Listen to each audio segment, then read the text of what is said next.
Hello guys, welcome back to my channel Excel Studies with Mahima Mishra.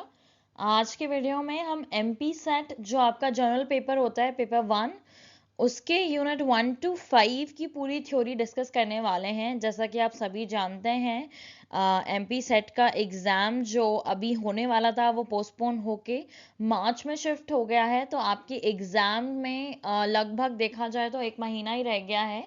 इसलिए ज़्यादा time waste ना करते हुए मैं आपके लिए पूरी कंसोलिडेट रिवीजन वीडियो लेके आई हूँ, जिसमें हम यूनिट 1 to 5 पेपर 1 का आज यहाँ पे डिस्कस करने वाले हैं।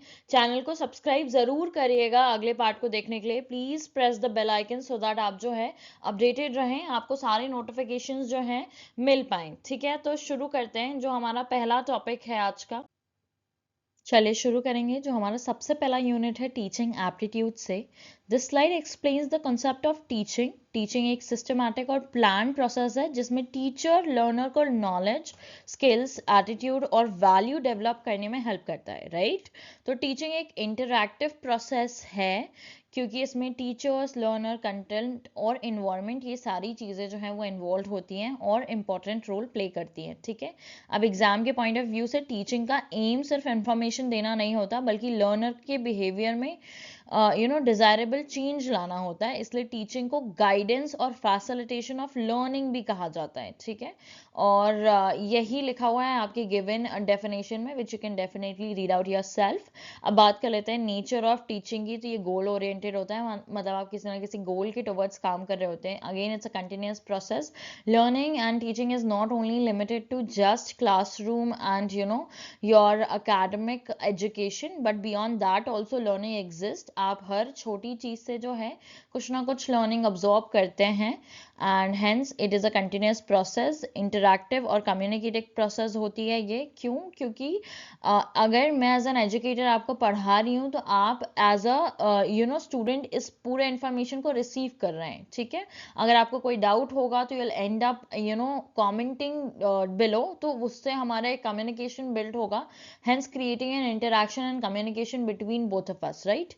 साथ ही साथ ये एक डायनामिक और सिचुएशनल वे होता है टीचिंग। हाउ डायनामिक, मतलब डायनामिक शब्द का मतलब होता है जो चीज़ें चेंज होती रहती हैं। ठीक है, तो टीचिंग को लर्नर के पर्सपेक्टिव के हिसाब से और सिचुएशन के रिक्वायरमेंट के हिसाब से चेंज करना पड़ता है। Okay, and it is both art and science, मतलब there are certain things which are fixed, which are suppose to be followed, तो वो साइंस के अंदर आ जाएगा। लेकिन जो टीचर की स्किल होती है in order to teach you people well, that comes with in art. Okay, तो ये कुछ बेसिक टीचिंग के जो हैं आपके नेचर हो गए। ओके, चलिए अब हम बात कर लेते हैं ऑब्जेक्टिव ऑफ टीचिंग की। तो टीचिंग का मेजर एम है आपके अंदर कोई ना कोई चेंज लाना। अब इसके विद इन एक कंसेप्ट बहुत ही ज़्यादा फेमस है एग्जाम पॉइंट ऑफ व्यू से, जो है ब्लूम्स टेक्सोनॉमी।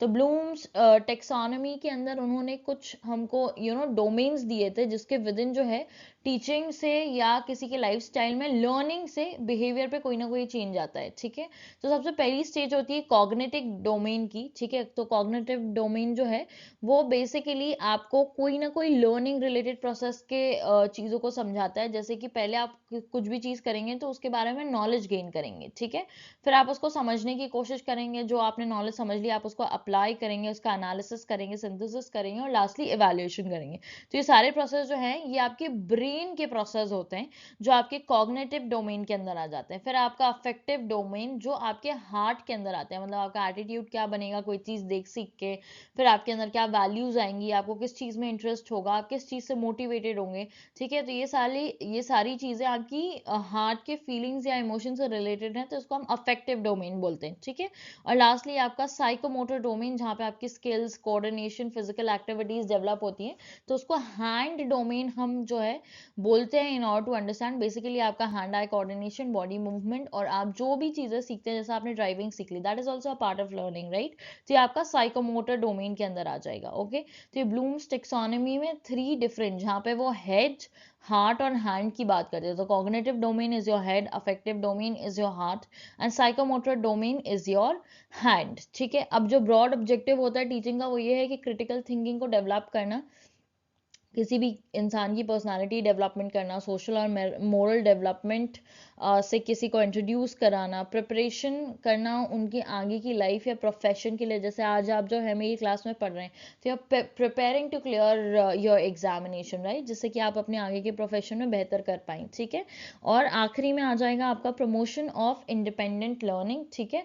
जब हम किसी को बेसिकली एक बेसिक लेवल पे पढ़ाते हैं जिससे कि उसके अंदर थोड़ा बहुत नॉलेज डेवलप होता है, सो दैट वो इंडिपेंडेंटली लर्निंग जो है वो कर पाए even without teachers and teaching available, right. चलिए अब हम बात कर लेते हैं लेवल्स ऑफ टीचिंग की। अगेन वेरी इंपॉर्टेंट टॉपिक, ठीक है। तो इसमें 3 लेवल होते हैं टीचिंग के। मेनली ये मॉरिस और हंट ने लेवल्स डिफाइन किए थे। और जो पहला लेवल है वो आपका मेमोरी लेवल टीचिंग है। ये फोकस करता है रोट लर्निंग और रिकॉल करने में चीज़ें में, मतलब कि आपके दिमाग में कोई चीज़ कैसे जाएगी, ठीक है। बेसिकली जो रट्टाफिकेशन वाला लर्निंग होता है वो इस पर्टिकुलर लेवल पे देखा जाता है। तो अब इसके कैरेक्टरिस्टिक क्या है कि ये जो टीचिंग का है ये लोएस्ट लेवल होता है। यहाँ पे हम ज़्यादा एम्फेसिस करते हैं मेमोराइजेशन पे, मतलब चीज़ों को याद रखने में। ये जो पूरा टीचिंग लेवल जो है ये टीचर सेंटर्ड होता है, मतलब जो टीचर पढ़ाती है वही बच्चे जाके याद कर लेंगे। और ये टेक्स्ट बुक बेस्ड होता है, जो आपकी स्कूल लर्निंग हो गई बेसिकली। यहाँ पे ज़्यादा क्रिटिकल थिंकिंग जो है बच्चे की वो डेवलप नहीं की जाती, ठीक है। यहाँ पे हमारा ऑब्जेक्टिव ये होता है कि उसको फैक्ट्स याद रहें, उसको इन्फॉर्मेशन याद रहे, ठीक है, और वो सारे कंसेप्ट को समझ जाए, रिकॉग्नाइज कर पाए। अब इसके मेथड्स हो सकते हैं मेमोरी लेवल टीचिंग के, लेक्चर हो गया, कोई ना कोई ड्रिल कराना, ड्रिल मतलब किसी भी तरीके की प्रैक्टिस कराना उनको, ठीक है, रिसाइटेशन कराना, और किसी भी पर्टिकुलर चीज को बार बार रिपीट करना, दोहराना, सो दैट बच्चे जो है वो उसको याद रख पाए, ठीक है। अब दूसरा लेवल आ जाता है आपका अंडरस्टैंडिंग लेवल, ठीक है। यहाँ पे फोकस होता है कॉम्प्रीहेंशन एंड मीनिंग, मतलब कि आप जो भी पढ़ रहे हैं आप उसका मतलब खुद से समझ पाए इस लेवल पे, ठीक है। अब इसमें एम्फेसिस होता है समझने पे, रिलेशनशिप बिल्ड करने पे, मतलब अगर आप कोई भी चीज पढ़ रहे हैं तो आप बाकी सारी चीजों से उसको लिंक कर पाए, ठीक है। यहाँ पे लर्नर का पार्टिसिपेशन जरूरी है, क्योंकि वो जब पार्टिसिपेट करेगा तभी चीजों को समझ पाएगा, राइट। और यहाँ पे एक 2 वे कम्युनिकेशन होती है टीचर और लर्नर के बीच में। यहाँ पे एक्सप्लेनेशन और इंटरप्रिटेशन की बात की जाती है, ठीक है। मतलब अगर आप कॉलेज लेवल लर्निंग को देखें जहाँ पे बहुत इंटरैक्टिव सेमिनार्स या क्लासेस होती हैं, तो उसको आप अंडरस्टैंडिंग लेवल टीचिंग के अंदर जो है कंसिडर कर सकते हैं, ठीक है। अब इसका मेन ऑब्जेक्टिव होता है कि आप सारे कंसेप्ट्स को इजीली एक्सप्लेन कर पाओ स्टूडेंट्स को, ठीक है। मतलब उनके अंदर इतनी कैपेबिलिटी होनी चाहिए कि वो उन टॉपिक को कंपेयर करें, क्लासिफाई करें, और उस पर्टिकुलर सब्जेक्ट या थ्योरी में से इंटरप्रिटेशन या इंफॉर्मेशन को कंक्लूड कर पाए, ठीक है। अब इसमें आप कौन से मेथड के थ्रू अंडरस्टैंडिंग लेवल टीचिंग कर सकते हैं, वो डिस्कशंस, ठीक है, क्वेश्चन आंसर्स, मतलब not writing it down, okay, वो तो आपका मेमोरी लेवल में आ जाएगा। Question answers means as a educator I'm asking you one question, और आप as a student मेरे को आंसर करेंगे, there's some kind of discussion is going on again but through question and answer medium। फिर demonstration, कोई चीज को मैं आपको करके दिखाऊं और आप उस चीज को सीख जाएं करना, ठीक है। तो ये सारी चीजें जो हैं वो अंडरस्टैंडिंग लेवल टीचिंग के अंदर आएगी, ठीक है। चलिए अब हम आखिरी जो लेवल है रिफ्लेक्टिव लेवल टीचिंग, इसकी बात कर लेते हैं। ये सबसे ज़्यादा हाई ऑर्डर थिंकिंग और प्रॉब्लम सॉल्विंग वाला लेवल होता है। ये आपका इसके जो कैरेक्टरिस्टिक है ये बेसिकली हाईएस्ट लेवल होता है टीचिंग का, ठीक है। और ये टोटली स्टूडेंट सेंटर्ड होता है, ठीक है। ये प्रमोट करता है क्रिएटिविटी और रीजनिंग को, और इंक्वायरी और सेल्फ लर्निंग को इंक्रीज करता है, ठीक है। अब जैसे आज अगर आप अपने सेल्फ इंटरेस्ट से, सेल्फ चॉइस से मेरा ये वीडियो देख रहे हैं, ठीक है, तो जितना ये स्टूडेंट सेंटर्ड वीडियो है, मतलब आपके एंड से ही टोटली स्टूडेंट सेंटर है। Why? Because it is coming out of your own motivation that you are suppose to come and sit and do this class, right. तो यहाँ पे टीचर का रोल इज वेरी लेस, मतलब मैं बताऊं मेरा role बस इतना है कि आपको ये वीडियो प्रोवाइड करना। लेकिन again it's not a paid video, it's nothing nothing very of force to sit and watch this video. लेकिन जब आप अपनी इच्छा से कोई काम कर रहे हैं, आप अपनी थिंकिंग और एबिलिटी से कोई ना कोई लर्निंग करना चाहते हैं, जहाँ पे आप जो है अपने तरफ से कोई ना कोई मोटिव लेते हैं as a student to learn something, वो आपके रिफ्लेक्टिव लेवल टीचिंग में आ जाएगी, ठीक है। रिसर्च एक्सेट्रा भी इसी पर्टिकुलर फील्ड पे जो है वो आएगी। यहाँ पे जो ऑब्जेक्टिव होता है वो क्रिटिकल थिंकिंग को डेवलप करना होता है, प्रॉब्लम सॉल्विंग करना होता है, डिसीजन मेकिंग, इनोवेशन, इन सारी चीज़ों को प्रमोट करना होता है, ठीक है। अब इसमें जो मेथड्स यूज किए जाते हैं वो है problem solving, project method, seminar, case study etcetera, ठीक है। दो इट्स अ कंसोलिडेट वीडियो, यहाँ पे हम पांचों यूनिट की बात करेंगे, लेकिन ऐसा मत समझिएगा कि मैं कुछ मिस करने वाली हूँ। आपका जो भी सिलेबस है एमपी सेट का, रीसेंट सिलेबस जो उन्होंने अपलोड किया है, I have covered every single point, ठीक है। और कुछ भी सरफेस लेवल नहीं है, बट की वर्ड्स स्पेसिफिक है, सो दैट आप अपनी एग्जामिनेशन में इन कीवर्ड्स को रिलेट करके सही आंसर जो है वो टिक कर पाए, ठीक है। तो यहाँ पे आपको बहुत ज्यादा बल्कि कंटेंट नहीं मिलेगा, लेकिन की पॉइंटों के बेसिस पे मिलेगा, सो दैट आप इनको अप्लाई करके याद करके एग्जाम में एक अच्छा स्कोर ला पाए, राइट। आपके पेपर 2 की प्रिपरेशन के साथ साथ पेपर 1 भी बहुत इक्वल इंपॉर्टेंस रखता है in order to qualify any NET और सेट एग्जामिनेशन, क्योंकि क्वालिफाई आपको दोनों ही करना है। और नेट और सेट के जो पेपर 1 के रिजल्ट से जो है ना, आपका स्कोर जो है बहुत ही ज्यादा ड्रामेटिकली चेंज हो सकता है, राइट। तो इसलिए पेपर 1 को बिल्कुल भी नेग्लेक्ट मत करिएगा। अगर आप इस वीडियो को देख रहे हैं, डेफिनेटली चैनल को सब्सक्राइब करिएगा। मैंने अभी तक कोई टेलीग्राम चैनल नहीं बनाया है, but in couple of days only मैं कम्युनिटी पोस्ट पे टेलीग्राम चैनल की लिंक डाल दूंगी, जहां पे आपको रेगुलरली ये सारे पीडीएफ्स मिल जाएंगे पीपीटी के। लेकिन उसके अलावा अगर आप वीडियो देखते देखते कंटेंट लिखें, तो आपकी एक अच्छी खासी प्रिपरेशन हो जाएगी, आपकी एक सेल्फ नोट्स भी बन जाएंगे, जिनको आप एग्जाम के पहले उठा के क्विकली रिवाइज कर सकते हैं। और अगर आपको जरूरत लगे तो आप इस वीडियो को कपल ऑफ टाइम देख सकते हैं, टाइम बचाने के लिए भले आप 2x पे भी देख सकते हैं, सो दैट आप इन सारी चीजों को बार बार जो है रिवाइज करके अच्छे से याद कर पाए, ठीक है।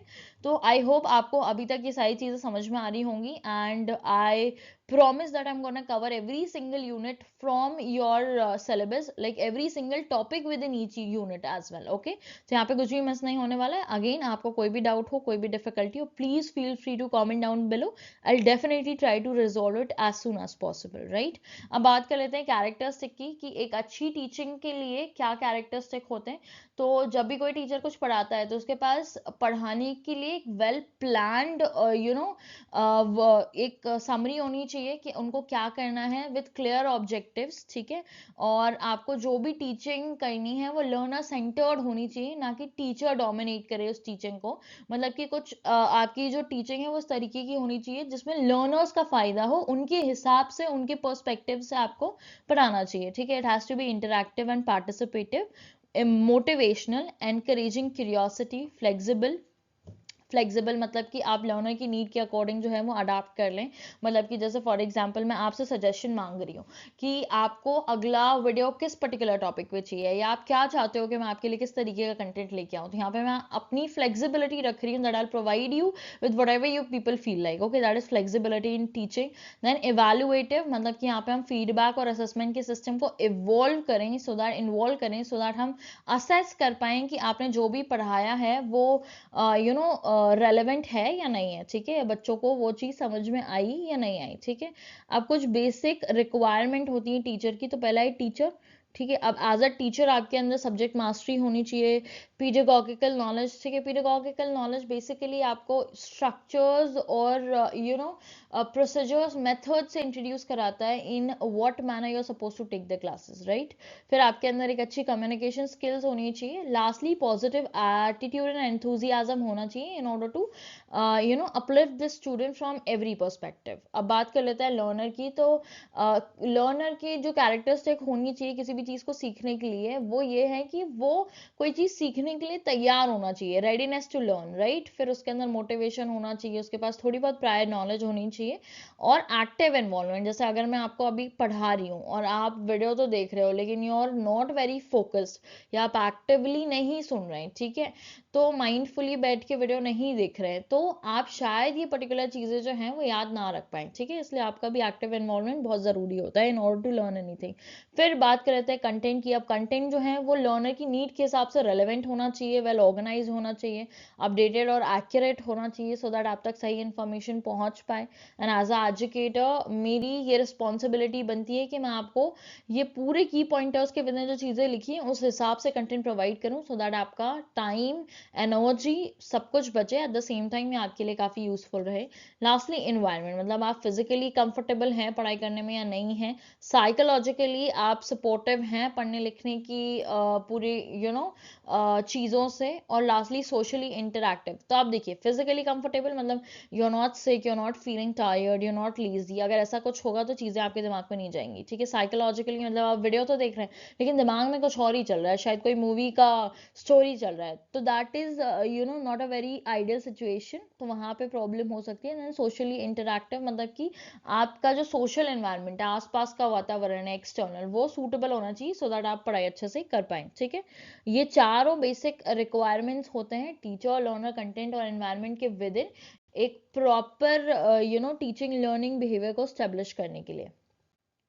अब बात कर लेते हैं लर्नर के कैरेक्टरिस्टिक की। ठीक है, अब लर्नर मेजरली दो तरीके के होते हैं, एक होते हैं अडोलेसेंट लर्नर और एक होते हैं अडल्ट लर्नर। ठीक है, तो अडोलेसेंस बेसिकली एक ट्रांजिशन पीरियड होता है जो आपके रैपिड फिजिकल और इमोशनल और साइकोलॉजिकल चेंज को दिखाता है। ठीक है, तो जब बच्चा बच्चा नहीं रहता और बड़ा नहीं होता है, तो वो जो बीच का फेज होता है, राइट, पहले तो अडोलेसेंस 13 प्लस स्टार्ट होता था, बट अब आज के डेट में I think even 10 plus kid is gonna fall under the category of an adolescent. ठीक है, तो वो 10-12 साल के बच्चे से लेके 16-17 साल तक, 18 साल तक, जब तक आप फुली अडल्ट नहीं होते, मेच्योर नहीं होते, तो वो फेज अडोलेसेंट लर्नर का होता है, जो बेसिकली आपकी स्कूलिंग ईयर्स होते हैं। ठीक है, तो अब यहाँ पे एकेडमिक कैरेक्टरिस्टिक्स की बात कर लेते हैं अडोलेसेंट लर्नर के लिए। मतलब कि यहाँ पे उनके साथ एक इनकंसिस्टेंट स्टडी हैबिट्स होती हैं। ठीक है, मतलब they are not very consistent and discipline, तो वो चीज़ एज अ एजुकेटर हमको इवॉल्व करनी पड़ती है, डेवलप करनी पड़ती है उनको, इसीलिए गाइडेंस और मोटिवेशन की ज़रूरत होती है। साथ ही साथ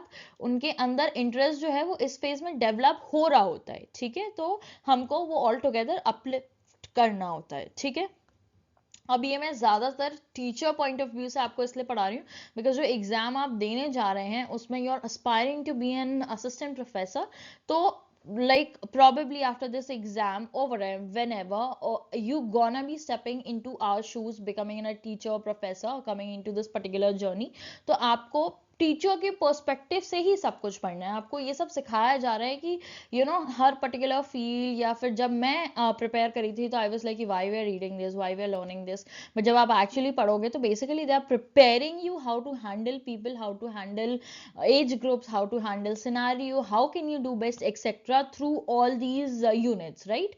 तो आपको अपने आप को एज एन एजुकेटर की पर्सपेक्टिव से देखना है, how you can be helpful for all these particular things. ठीक है, चलिए अब यहाँ पे जो सोशल कैरेक्टरिस्टिक होती है एडोलेसेंट लर्नर की, वो है कि उनके पास जो है बहुत ही ज़्यादा स्ट्रॉन्ग इन्फ्लुएंस होता है पीयर ग्रुप्स का। मतलब ऐसे बच्चे जो हैं वो अपने आसपास के वातावरण और लोगों से बहुत ही ज़्यादा जल्दी इन्फ्लुएंस हो जाते हैं। ठीक है, उनके अंदर डिज़ायर होता है चीज़ों को एक्सेप्ट करने का और नई सोशल आइडेंटिटी वो अपनी बना रहे होते हैं। ठीक है, अब उनके इमोशनल कैरेक्टरिस्टिक्स हो जाएंगे, मतलब वो इमोशनली थोड़े से अनस्टेबल रहते हैं, मूड स्विंग्स होते हैं, सेंसिटिविटी होती है, एंजाइटी होती है, because they are not fully known to everything, right? वो हर चीज़ में नए होते हैं, सारी चीज़ों को डिस्कवर कर रहे होते हैं, तो यूजुअली काफ़ी ज़्यादा सेंसिटिव होते हैं। ठीक है, अब कॉग्निटिव कैरेक्टरिस्टिक कैसे होंगे?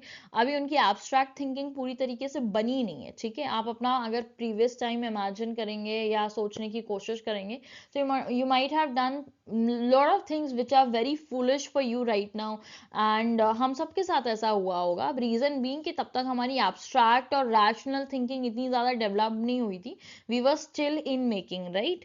अब यहाँ पे आपकी जो रीजनिंग एबिलिटी है वो भी धीरे धीरे इंक्रीज होने लगेगी, और इस पर्टिकुलर स्टेज में बच्चों के अंदर क्यूरियोसिटी और इमेजिनेशन बहुत ज़्यादा होती है, because they are not known to many things which exist in the world, तो उनको हर चीज़ जानने की, समझने की क्यूरियोसिटी काफ़ी ज़्यादा होती है। अब बात कर लेते हैं अडल्ट लर्नर की, तो adult learner are mature, experience and goal oriented as compare to the adolescent learner, right?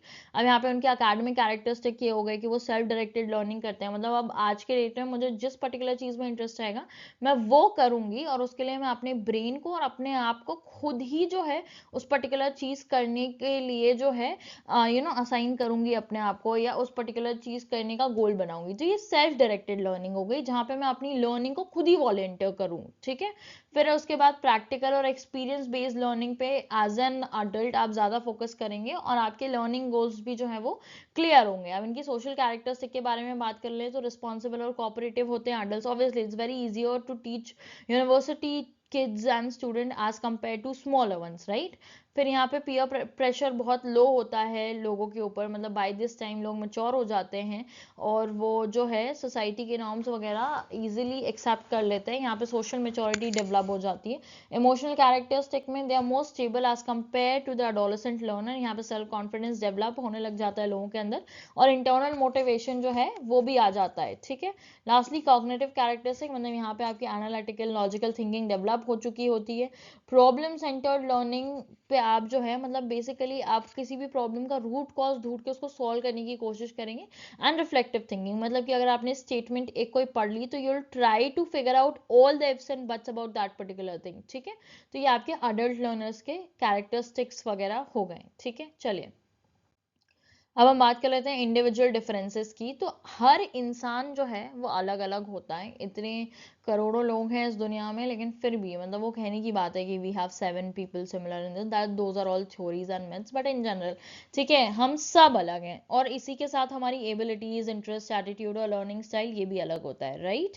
अब मेजर एरियाज जो हैं जो लोगों को एक दूसरे से अलग बनाते हैं वो है आपका intelligence, aptitude, personality, interest, motivation, learning pace मतलब आप किसी चीज को किस गति से सीख सकते हैं। Like some people are very fast learners, ठीक है, उनको सारी चीजें करने के लिए प्रॉब्लली 10-20 दिन लगे, जो शायद किसी स्लो लर्नर को 2-3 महीने में याद हो या वो 2-3 महीने में उस पर्टिकुलर चीज को निपटा पाए। ठीक है, लास्ट में आता है आपका सोशियो इकोनॉमिक बैकग्राउंड, मतलब कि आपकी अफोर्डेबिलिटी कितनी है। Obviously education is expensive now days and the better you can afford the better places you can reach and better services you can avail for yourself, right। अब यहाँ पे जो educational implications आ जाते हैं वो है अब as we know कि इंडिविजुअल डिफरेंसेस कहीं ज़्यादा होने के बाद हमको ज़रूरत है कि सारे डिफरेंशिएशन को ऑब्वियसली नॉट इंडिविजुअली हम उनको स्ट्रैटा करके या क्लस्टर करके केटर करने की कोशिश करें। ठीक है, फ्लेक्सिबल टीचिंग मेथड्स को अपनाएं जिससे मेजॉरिटी ऑफ लोगों का इंटरेस्ट कवर हो पाए, और साथ ही साथ इंडिविजुअलाइज लर्निंग अप्रोचेस मतलब कि जितना हो सके पर्सनल लेवल पे जाके लर्निंग अप्रोचेस को अपनाने की कोशिश करें, सो दैट किसी भी लर्नर का जो है वो हॉलिस्टिक डेवलपमेंट इंश्योर किया जा सके। बात कर लेते हैं ऐसे कौन से फैक्टर्स हैं जो टीचिंग को अफेक्ट करते हैं। तो पहले आपके टीचर रिलेटेड फैक्टर्स, अभी जिन जो हमने मेजरली 4 फैक्टर्स की बात की, अगर उसमें से कोई भी कंपोनेंट सही से काम नहीं कर रहा, मतलब टीचर के पास सही से नॉलेज नहीं है, वो कोई चीज़ पढ़ाने के लिए कम्पिटेंट नहीं है, उनकी टीचिंग स्किल्स अच्छी नहीं है, उनका स्टूडेंट की टुवर्ड एटीट्यूड सही नहीं है और एक्सपीरियंस और ट्रेनिंग की कमी है, तो उसकी वजह से जो टीचर है वो एक परफेक्ट फिट नहीं होगा टू टीच स्टूडेंट्स, राइट। उसके बाद लर्नर रिलेटेड फैक्टर्स में आ जाएगा आपका कि अगर लर्नर मोटिवेटेड नहीं है, इंटरेस्टेड नहीं है, वो सीखने के लिए रेडी नहीं है, मेच्योर नहीं है, इंटेलिजेंट नहीं है, और उसका लर्निंग स्टाइल जो है वो करंट एजुकेटर के साथ मैच नहीं कर रहा है, और लास्टली अगर उसकी इमोशनल या फिजिकल हेल्थ अच्छी नहीं है तो वो कोई भी चीज़ सही से नहीं सीख पाएगा। ठीक है, आप सपोर्ट मटेरियल की बात कर लेते हैं। फॉर एग्जाम्पल एग्जाम सेट का है और आप प्रिपेयर कर रहे हैं IIT की किताब से, तो कैसे पॉसिबल हो पाएगा। ठीक है, तो आपकी text books, reference book, audio visual aids या जो भी आप टूल्स, आईसीटी टूल्स यूज़ कर रहे हैं, डिजिटल कंटेंट यूज़ कर रहे हैं, आपके टीचिंग या लर्निंग गोल से मैच करने चाहिए आपके सपोर्ट मटेरियल, और एक्यूरेट होने चाहिए, करेक्ट होने चाहिए। ठीक है, फिर आपका इंस्ट्रक्शनल फैसिलिटीज़, मतलब अगर आप किसी पर्टिकुलर इंस्ट्रक्शन के विद इन कोई भी चीज़ काम करने की कोशिश कर रहे हैं, तो वो सारी फैसिलिटीज़ आपके पास प्रॉपरली होनी चाहिए, जैसे कि एक अच्छा क्लासरूम होना, लेबोरेटरीज होना, लाइब्रेरी होना, और technology enabled learning spaces create करना, इंटरनेट की कनेक्टिविटी करना। ठीक है, तो बेसिकली आपको वो सारे फैसिलिटीज़ या इंस्ट्रूमेंट्स मिल पाएँ जिसके थ्रू लर्निंग और टीचिंग जो है वो आसान की जा सकती है। फिर लर्निंग इन्वायरमेंट मतलब कि physical condition, lightning, seating, psychological safety और सोशल इंटरेक्शन एंड कोऑपरेशन, ये सारी चीज़ें होनी चाहिए एनवायरनमेंट में, सो दैट कोई भी लर्नर जो है वो एट ईज चीज़ों को समझ पाए। लास्टली इंस्टीट्यूशनल फैक्टर, मतलब academic policies, administrative support, teacher development program और एवेल्यूएशन और फीडबैक सिस्टम होना चाहिए, सो दैट आप एक ट्रू लर्निंग और टीचिंग एनवायरनमेंट को जो है केटर कर पाए, राइट। चलिए अब बात कर लेते हैं method of teaching in institutions of higher learning. ठीक है, तो जब आप किसी हायर लर्निंग वाले इंस्टीट्यूशन में पढ़ा रहे हैं तो वहाँ पे किस किस तरीके के मेथड्स यूज़ किए जाते हैं उनकी बात करेंगे हम। ठीक है, अब टीचिंग मेथड हायर एजुकेशन में इन सारी चीज़ों की वजह से सिलेक्ट किए जाते हैं। ठीक है, मतलब कि आपके सब्जेक्ट का नेचर किस तरीके का है, लर्नर के अंदर कितनी मेच्योरिटी है, लर्निंग के ऑब्जेक्टिव्स क्या होने वाले हैं, और प्लस आपके पास क्या रिसोर्सेज अवेलेबल है। ठीक है, तो ब्रॉडली इसी तरीके से जो है इन चीज़ों को मद्देनजर रखते हुए जो आपके कुछ क्लासिफिकेशंस हैं वो है teacher centred versus learner centred method, और दूसरा आपका ऑफलाइन वर्सेस ऑनलाइन मेथड। ठीक है, अब देख लेते हैं इनको। तो और लर्नर सेंटर्ड मेथड्स की बात कर लेते हैं एक बार। टीचर सेंटर्ड मेथड फोकस करता है टीचर को as a main source of knowledge दिखाता है वो, ठीक है। लर्नर यहाँ पे पैसिव रोल प्ले करते हैं, मतलब इस पर्टिकुलर एरिया में टीचर इज वेरी इंपॉर्टेंट, ठीक है। टीचर सेंटर्ड मेथड में यहाँ पे टीचर जो है वो क्लासरूम एक्टिविटीज को डोमिनेट करता है। कंटेंट ओरिएंटेड अप्रोच होती है यहाँ पे, ठीक है। मतलब टीचर जो है वो पर्टिकुलर कंटेंट को फॉलो अप करके कोई भी चीज सिखाने या पढ़ाने की कोशिश करता है। यहाँ पे एम्फेसिस होता है लेक्चर एक्सप्लेनेशन पे, ठीक है। और यूनिफॉर्म इंस्ट्रक्शंस दिए जाते हैं सारे लर्नर्स को। यूनिफॉर्म इंस्ट्रक्शन मतलब एक जैसी ही इंस्ट्रक्शन सबको दिए जाते हैं, और लिमिटेड इंटरेक्शन होता है, मतलब कि because you are catering huge set of students together, तो सबको पर्सनल अटेंशन देना इसमें थोड़ा मुश्किल हो जाता है, ठीक है। अब इसके कुछ कॉमन मेथड्स होते हैं, जैसे कि lecture method, demonstration, dictation, explanation method, जहाँ पे कोई एक इंसान जो है उसकी एबिलिटी पे पूरी नॉलेज और टीचिंग जो है वो डिपेंड करती है, ठीक है। और बाकी लर्नर्स जो है वो पैसिवली इन्वॉल्व होते हैं, एक्टिवली जो है इंटरैक्ट नहीं करते हैं, ठीक है।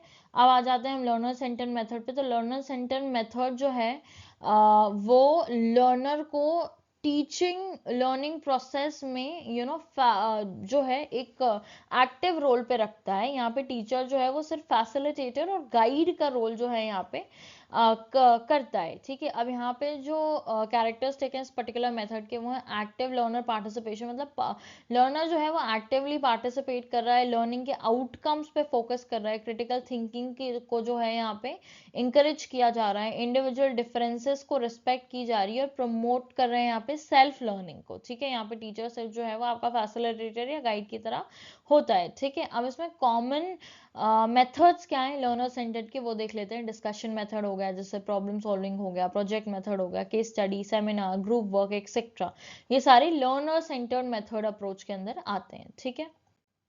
चलिए अब हम बात कर लेते हैं offline versus online teaching method की। तो ऑफलाइन टीचिंग मेथड बेसिकली जब भी कोई एक टीचर किसी को फेस टू फेस बिठा के पढ़ा रहा है, that could B one person और ग्रुप ऑफ स्टूडेंट्स, राइट, तो इसको हम ऑफलाइन टीचिंग मेथड बोलते हैं। इसका कैरेक्टरिस्टिक क्या होता है, यहाँ पे टीचर और स्टूडेंट का डायरेक्ट इंटरेक्शन हो जाता है, इमीडिएटली फीडबैक मिल जाता है।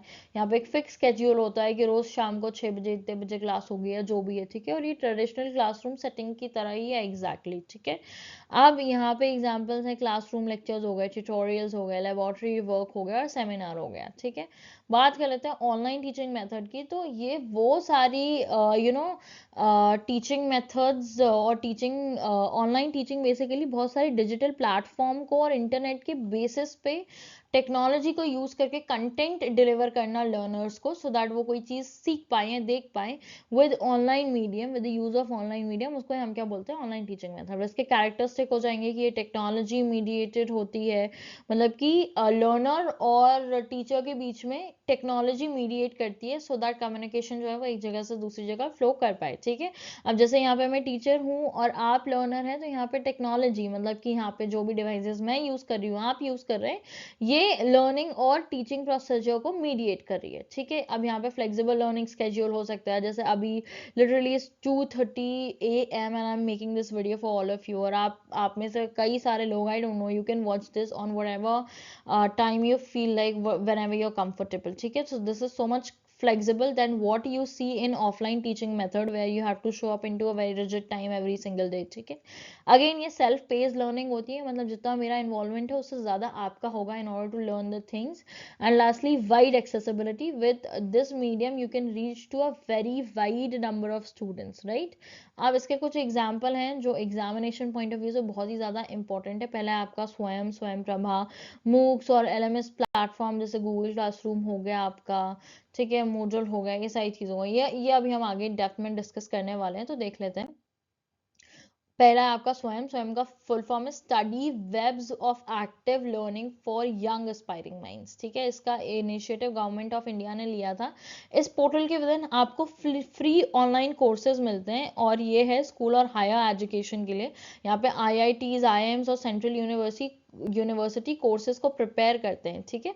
और यहाँ पे आपके क्रेडिट ट्रांसफर्स जो होते हैं ये उसको सपोर्ट करता है। आप यहाँ से जो भी कोर्सेज करोगे उसके लिए आपको बाकायदा क्रेडिट्स मिलेंगे, सर्टिफिकेशन मिलेगा, और अगर डिप्लोमा डिग्री करी है तो वो भी मिलेगा, ठीक है। And then you can show this as in your credit transfer, okay. फिर आता है आपका स्वयं प्रभा।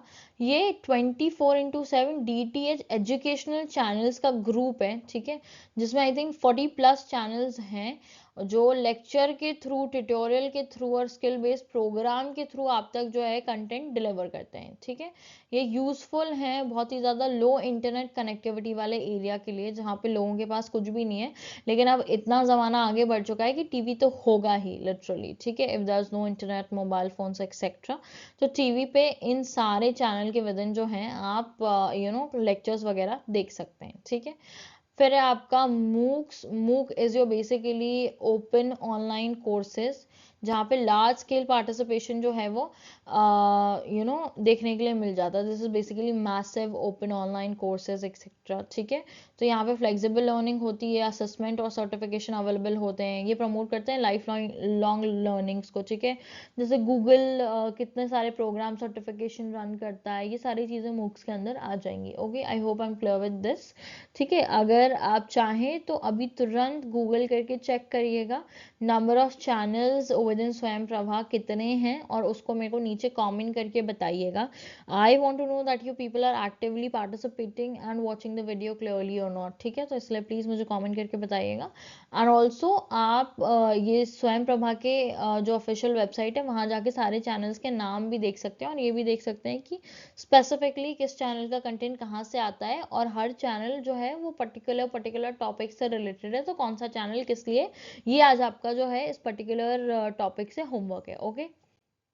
नेग्लेक्ट मत करिएगा, that is very important thing. अब आ जाता है टीचिंग सपोर्ट सिस्टम पे। तो ट्रेडिशनल टीचिंग सपोर्ट सिस्टम के अंदर काफ़ी सारे कंपोनेंट्स होते हैं, जैसे कि ब्लैक बोर्ड हो गया, चौक हो गया, टेक्स्ट बुक हो गया, जो आपका जो ट्रेडिशनल सेटअप है जिससे कि पढ़ाई कराई जाती है वो आपका, ये सारी चीज़ें जो है इसके अंदर आ जाएंगी। अब इसके फीचर ये होते हैं कि इसको टीचर ही कंट्रोल करती है मेजरली। यहाँ पे लिमिटेड लर्नर एंगेजमेंट, मतलब मैडम आगे पढ़ा रही है और बच्चे पीछे मस्ती कर रहे हैं, ये ऐसा सिचुएशन होता है। लर्नर का एंगेजमेंट बहुत ही ज़्यादा लिमिटेड होता है, और वन वे कम्युनिकेशन होता है। एज एन एजुकेटेड उस टाइम पे अगर आप बच्चों से पूछना भी चाहोगे कि how you feeling, probably they not and up replying, right. और मेजोरिटी ऑफ द इंफॉर्मेशन जो है वो टीचर से स्टूडेंट्स की तरफ फ्लो होता है। अब आ जाता है modern teaching support system components को। यहाँ पे आपके overhead projectors, power point presentation, video और ऑडियो और विजुअल एड्स, और मॉडल्स और सिमुलेशन, इन सारी चीज़ों के थ्रू जो है वो टीचिंग होती है। अब इसमें आपकी क्लैरिटी इम्प्रूव हो जाएगी, और आपके पढ़ाई करने के इंटरेस्ट को ये सारे मीडियम्स और मेथड्स बढ़ा देंगे, और ये आपको एक मल्टी सेंसरी लर्निंग का जो है अप्रोच यहाँ पे फॉलो अप हो रहा है। मल्टी सेंसरी लर्निंग मतलब कि आपको कुछ दिखाया भी जा रहा है, कुछ सुनाया भी जा रहा है, कुछ समझाया भी जा रहा है, everything together which actually helps taking a lot of perspective of how things are taught, ठीक है। and the medium I'm teaching you and the manner I'm teaching you, this is also because of this particular teaching support system concept, right। अब बात कर लेते हैं ICT based teaching support system की, ठीक है। तो ICT is your information and communication technology. तो बेसिकली टेक्नोलॉजी को पीडागोगी के साथ इंटरैक्ट कराना, एकेडमिक्स में टेक्नोलॉजी को लेके आना, ठीक है। अब इसके कंपोनेंट हो जाएंगे आपके smart classrooms, learning management system, e content, virtual classroom, online assessment tools etcetera, ठीक है। अब आईसीटी बेस्ड लर्निंग के एडवांटेजेस क्या है कि यहाँ पे लर्निंग जो है वो इंटरैक्टिव हो जाएगी, ग्लोबल एक्सेस मिल जाएगा बिकॉज इट्स ऑन इंटरनेट, तो anyone from the world can access that kind of learning, ठीक है। और फिर ये पर्सनलाइज भी हो सकती है, ठीक है, on the basis of instructions etcetera. और lastly supports blended learning. ICT जो है वो आपको ब्लेंडेड लर्निंग सपोर्ट करता है, where majority of the things you can find it. उसके अलावा भी आपको सेल्फ स्टडी और सेल्फ पेस्ड स्टडी दोनों करने के लिए encourage करता है, ठीक है। बात कर लेते हैं एवेल्युएशन सिस्टम की। तो एवेल्युएशन एक सिस्टमैटिक प्रोसेस है जो डिटरमाइन करता है कि आपके एजुकेशनल ऑब्जेक्टिव किस एक्सटेंट तक अचीव हुए हैं, ठीक है। मतलब कि अगर आप जो है क्लास 10th में हैं और अगर आपके 80% आए, ठीक है, बोर्ड्स में, तो यहाँ पे इसका मतलब क्या है कि किस एक्सटेंट तक जो है आप इस पर्टिकुलर स्कूलिंग साइकिल में सक्सेसफुल रहे, ये दिखाता है एवैल्यूएशन, ठीक है। या फिर आपके जो भी लर्निंग ऑब्जेक्टिव्स थे, आप उस हिसाब से कितना कुछ कर पाए, कितना कुछ याद कर पाए, ये एवैल्यूएशन सिस्टम के अंदर आता है। अब इसके ऑब्जेक्टिव्स हैं ये पता करना कि पहले एवैल्यूएट आपको करना क्या है, ठीक है। ऑब्जेक्टिव में हम ये देखते हैं कि हमको किस चीज़ की वैल्यू और किस चीज़ का वर्थ जो है वो डिटरमाइन करना है। उसके बाद हम कंटेंट की बात करेंगे कि आपका लर्निंग मटेरियल क्या रहेगा, फिर लर्निंग एक्सपीरियंस मतलब कि आपके टीचिंग मेथड्स क्या रहेंगे, फिर उसके बाद मेजरमेंट टूल्स आएंगे, आप किस तरीके से जो भी आपने पढ़ाया आप उसको टेस्ट करोगे, तो उसके लिए आप टेस्ट करा सकते हो, असाइनमेंट्स ले सकते हो, प्रेजेंटेशन व्हाटएवर, ओके। और फिर लास्टली फीडबैक, ठीक है। फीडबैक जो है वो टीचर जनरली स्टूडेंट्स को देते हैं in order to improve themselves and reinforce all the new things required to uplift your current scenario, right? चलिए अब हम बहुत सारे evaluation system है उनको देख लेते हैं एक बार। तो पहला है आपका formative evaluation. Trust me guys, this is very very important. Net में भी ये बहुत ही ज़्यादा रेपिटेटिव टॉपिक है, तो प्लीज़ ध्यान दीजिएगा इस पे। फॉर्मेटिव एवैल्यूएशन जो है वो इंस्ट्रक्शंस देते वक्त कंडक्ट किया जाता है। ये कंटिन्यूस और डायग्नोस्टिक एवैल्यूएशन होता है, ठीक है।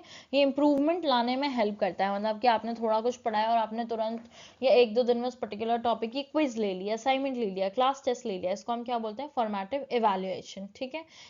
फिर आता है आपका दूसरा समेटिव एवैल्यूएशन। ये मोस्टली ईयर एंड में कंडक्ट किया जाता है, ये जजमेंट ओरिएंटेड होता है और ये ग्रेडिंग और सर्टिफिकेशन प्रोवाइड के लिए कराया जाता है, ठीक है। इससे बेसिकली एक पर्टिकुलर टॉपिक पे आपकी होल सोल नॉलेज कितनी गेन हुई है ये नापने में मदद मिलती है, ठीक है। अब है आपका डायग्नोस्टिक एवैल्यूएशन। ये आइडेंटिफाई करता है लर्निंग डिफिकल्टीज को, कि मतलब कोई बच्चा जो है वो अगर पढ़ ही नहीं पा रहा है, ठीक है, बहुत ही ज़्यादा अंडर परफॉर्मर है, तो उसके ऊपर डायग्नोस्टिक एवैल्यूएशन किया जाएगा ये जानने के लिए कि what are the difficulties because of which he is not performing like the random other kid in the class, ठीक है। और ये आप पहले या फिर एग्जाम टाइम कभी भी कंडक्ट जो है वो करा सकते हैं, ठीक है। फिर है आपका नॉर्म रेफरेंस एवैल्यूएशन। यहाँ पे हम लर्नर को दूसरे लोगों के साथ कंपेयर करते हैं, तो जो आपका परसेंटाइल सिस्टम है ये नॉर्म रेफरेंस एवैल्यूएशन के अंदर आता है, जहाँ पे एक इंसान के परसेंटाइल के बेसिस पे जिसका 100 परसेंटाइल आया है उसके कंपैरिजन में बाकी सब के परसेंटाइल जो है वो दिए जाते हैं, जहाँ पे ये बताया जा रहा है कि जो फर्स्ट आया है उसके कंपैरिजन में आप यहाँ तक मार्क्स जो है वो ला पाए, तो इसको हम क्या बोलते हैं, नॉर्म रेफरेंस एवैल्यूएशन, ठीक है। Whereas criterion reference evaluation measure करता है एक फिक्स स्टैंडर्ड के विद इन, ठीक है। जैसे आपके 12th के मार्क्स हो गए 70 80 90, अब चाहे तो पूरी दुनिया में या पूरे इंडिया में सारे लोग अच्छे से पढ़ाई करके सब 90% ला सकते हैं, ठीक है। It is not related to any one specific person who has topped the examination, it is open for all। तो यहाँ पे फिक्स स्टैंडर्ड्स हैं जिसके विद इन जो है परफॉर्मेंस को मेजर किया जाता है rather than comparing it with rest of the people, ठीक है। तो जो आपके कॉम्पिटिटिव एग्जाम है वो नॉर्म रेफरेंस एवैल्यूएशन में उनका जो एवैल्यूएशन होता है उसके विद इन आ जाएगा, वैराज जैसे आपके normal school college board exam होते हैं वो क्राइटेरियन रेफरेंस एवैल्यूएशन के अंदर आ जाएंगे, ओके। चलिए जो आई थिंक इस पर्टिकुलर टीचिंग यूनिट का आखिरी टॉपिक है वो है evaluation choice based credit system. This is very new at the same time very important, ठीक है। तो चॉइस बेस्ड क्रेडिट सिस्टम एक फ्लेक्सिबल सिस्टम है एजुकेशन के अंदर जो अलाउ करता है स्टूडेंट को अपनी मर्जी के कोर्सेज को चूज करने के और उनको पढ़ने के लिए उनको पॉइंट्स मिलेंगे, ठीक है, क्रेडिट्स मिलेंगे, ठीक है। और इन सारी चीज़ों को इम्प्लीमेंट करने की वजह से वो अपनी मर्जी से पढ़ाई करना, खुद अपनी मर्जी से पढ़ाई करना चालू करेंगे, ठीक है। यहाँ पे वो अपने ओन पेस अपनी ओन इच्छा के साथ जो है वो पढ़ाई करेंगे, ठीक है। मतलब कि फॉर एग्जांपल 2 लेसन करने पे आपको एक पर्टिकुलर थ्रेशोल्ड दिया हुआ है कि आपको 10 पॉइंट मिलेंगे, ठीक है। तो अब in order to get those 10 point, उन पॉइंट को अर्न करने के लिए कोई भी इंसान जो है वो पूरे यूनिट्स को कवर करना चाहेगा, कंप्लीट करना चाहेगा, ठीक है। अब इसके अंदर जो एवेल्युएशन होता है वो उस कई तरीकों से हो सकता है, जैसे कि continuous internal evaluation, end semester examination, credit assign based on performance, मतलब कि आपकी परफॉर्मेंस के बेसिस पे आपको क्रेडिट जो है वो मिले, और उसके अलावा use of letter grades and grade points, ठीक है। यहाँ पे हम लेटर ग्रेड्स और ग्रेड पॉइंट का इस्तेमाल कर सकते हैं, ठीक है, जो कि प्रमोट करता है लर्नर के ऑटोनॉमी को, इंडिपेंडेंस को, मतलब कि लर्नर जो है वो अपने पेस अपनी गति इच्छा अनुसार काम कर सकता है, और जितना काम करोगे आप आपको उतने पॉइंट्स मिलेंगे, ठीक है, जिससे कि आप आगे की जो चीज़ें हैं अकेडमिकली बहुत ही बेटर कर पाएंगे, ओके। चलिए चलिए अब हमारा यूनिट 1 खत्म होता है और हम आ चुके हैं आपके नेक्स्ट यूनिट पे, जो कि आपका रिसर्च एप्टीट्यूड। तो जो सबसे पहली चीज़ आज हम इस यूनिट में डिस्कस करने वाले हैं वो है मीनिंग ऑफ रिसर्च। तो रिसर्च का सिंपल मतलब है किसी प्रॉब्लम को सिस्टमैटिक, ऑब्जेक्टिव और साइंटिफिक तरीके से स्टडी करना, ताकि न्यू फैक्ट्स डिस्कवर हो, एग्जिस्टिंग नॉलेज वेरीफाई हो सके या न्यू कंक्लूजन्स निकाले जा सके, राइट। तो रिसर्च का मेन स्टेप होता है careful planning, collection of data, ठीक है, और उसके बाद एनालिसिस और इंटरप्रिटेशन और फाइनली वैलिड कंक्लूजन को ड्रॉ करना, ठीक है। अब कुछ की डेफिनेशंस हैं उनको भी देख लेंगे, ठीक है। तो यहाँ पे आपको मेजरली ये बोल रहे हैं कि रिसर्च जो है एक सर्च होती है नॉलेज के लिए, और इसके लिए आप बहुत सारे साइंटिफिक मेथड्स का इस्तेमाल करते हैं। It is also logical and systematic inquiry into a problem, okay. Now will talk about the purpose of research. तो रिसर्च करने का पर्पस क्या होता है? न्यू नॉलेज जनरेट करना, एग्जिस्टिंग थ्योरीज को टेस्ट करना, ठीक है, प्रैक्टिकल प्रॉब्लम सॉल्व करना और प्रैक्टिसेस को इम्प्रूव करना और एकेडमिक और सोशल डेवलपमेंट में कंट्रीब्यूट करना, ठीक है। तो ये सारे आपके पर्पसेस हो गए रिसर्च के। अब हम आगे बढ़ते हैं। Now will talk about the types of research, ठीक है। This is very very important. इससे एक दो सवाल आ ही जाते हैं। आपको कोई भी छोटा मोटा केस स्टडी दे देंगे and you are suppose to figure it out कि what kind of research is this, ठीक है। तो it is divided into various bifurcations. तो पहले on the basis of purpose, ठीक है। तो इसमें दो तरीके की रिसर्च होती है, एक होती है अप्लाइड और दूसरी होती है फंडामेंटल। फंडामेंटल को आप बेसिक या प्योर रिसर्च भी बोलते हैं, ठीक है। अब यहाँ पे आपको बहुत ज़्यादा लेंदी कंटेंट याद रखने की ज़रूरत नहीं है, लेकिन जो बेसिक वर्ड्स या कीवर्ड्स होते हैं जिनको आप अपनी केस स्टडी में फिगर आउट करके एक करेक्ट आंसर तक पहुंच सकते हैं, वो आपको देखने की ज़रूरत है, राइट। तो बाय पर्पस के अंदर पहले फंडामेंटल रिसर्च आती है। इसमें आप नॉलेज गेन करने की कोशिश करते हैं, ठीक है, और थ्योरी बिल्ड करते हो आप यहाँ पे, ठीक है। और फिर अप्लाइड रिसर्च जो होती है ये सॉल्विंग स्पेसिफिक प्रैक्टिकल प्रॉब्लम से रिलेटेड चीज़ों के लिए होती है। मतलब जब भी आप कोई स्पेसिफिक प्रैक्टिकल प्रॉब्लम सॉल्व कर रहे हैं वहाँ पे आप अप्लाइड रिसर्च का इस्तेमाल करते हैं। यहाँ पर रियल वर्ल्ड एप्लीकेशंस जो है वो लगाए जाते हैं। वरस फंडामेंटल या फिर बेसिक जो होती है वो थ्योरी बिल्ड करने से रिलेटेड रिसर्च होती है, ठीक है। अब on the basis of data nature दो रिसर्च है यहाँ पे, एक क्वान्टिटेटिव और एक क्वालिटेटिव, ठीक है। तो क्वांटिटेटिव रिसर्च वो रिसर्च होती है जो मेनली डील करती है नंबर्स पे, स्टैटिस्टिक्स पे, ठीक है। और इसका जो भी आपको प्रूव करना है रिसर्च के विदिन, वो ऑब्जेक्टिव डेटा के थ्रू प्रूव होता है, ठीक है। वरस क्वालिटेटिव में हाँ वर्ड्स, मीनिंग, सब्जेक्टिव एक्सपीरियंस, ये ऐसी सारी चीज़ों से डील करते हैं, ठीक है, rather than data and numbers. बात कर लेते हैं on the basis bye study purpose, ठीक है। तो डिस्क्रिप्टिव और एनालिटिक, मतलब कि पढ़ाई करने का पर्पस क्या है, रिसर्च करने का पर्पस क्या है, उसके हिसाब से जो है दो ब्रांचेस में डिवाइडेड है। डिस्क्रिप्टिव मतलब कि जब आप अपने रिसर्च के कैरेक्टरिस्टिक्स को पॉपुलेशन के या फिर किसी फिनोमेना से रिलेट करके डिस्क्राइब करें, ठीक है। वेरएज एनालिटिकल जो है वो फैक्ट्स और क्रिटिकल इंफॉर्मेशन पे ज़्यादा बेस्ड होती है, हाइपोथेसिस टेस्टिंग पे बेस्ड होती है rather than the entire population, ठीक है। तो डिस्क्रिप्टिव रिसर्च जो है वो मेनली आपकी क्वालिटेटिव होती है, वेरएज एनालिटिकल रिसर्च जो है वो क्वांटिटेटिव फिगर और फैक्ट से करी जाती है, ठीक है। अब बाय प्रोसेस में आपकी एक्सपेरिमेंटल है, दूसरी नॉन एक्सपेरिमेंटल, ठीक है। तो एक्सपेरिमेंटल रिसर्च में आप मैनिपुलेटिव वेरिएबल्स को ऑब्जर्व करते हैं, यहाँ पे आप कॉज एंड इफेक्ट रिलेशनशिप बनाने की कोशिश करते हैं, ठीक है। वेरएज नॉन एक्सपेरिमेंटल रिसर्च में आप फिनोमेना को ऑब्जर्व करते हैं जो नेचुरली होता है, rather than manipulating any variable in between, ठीक है।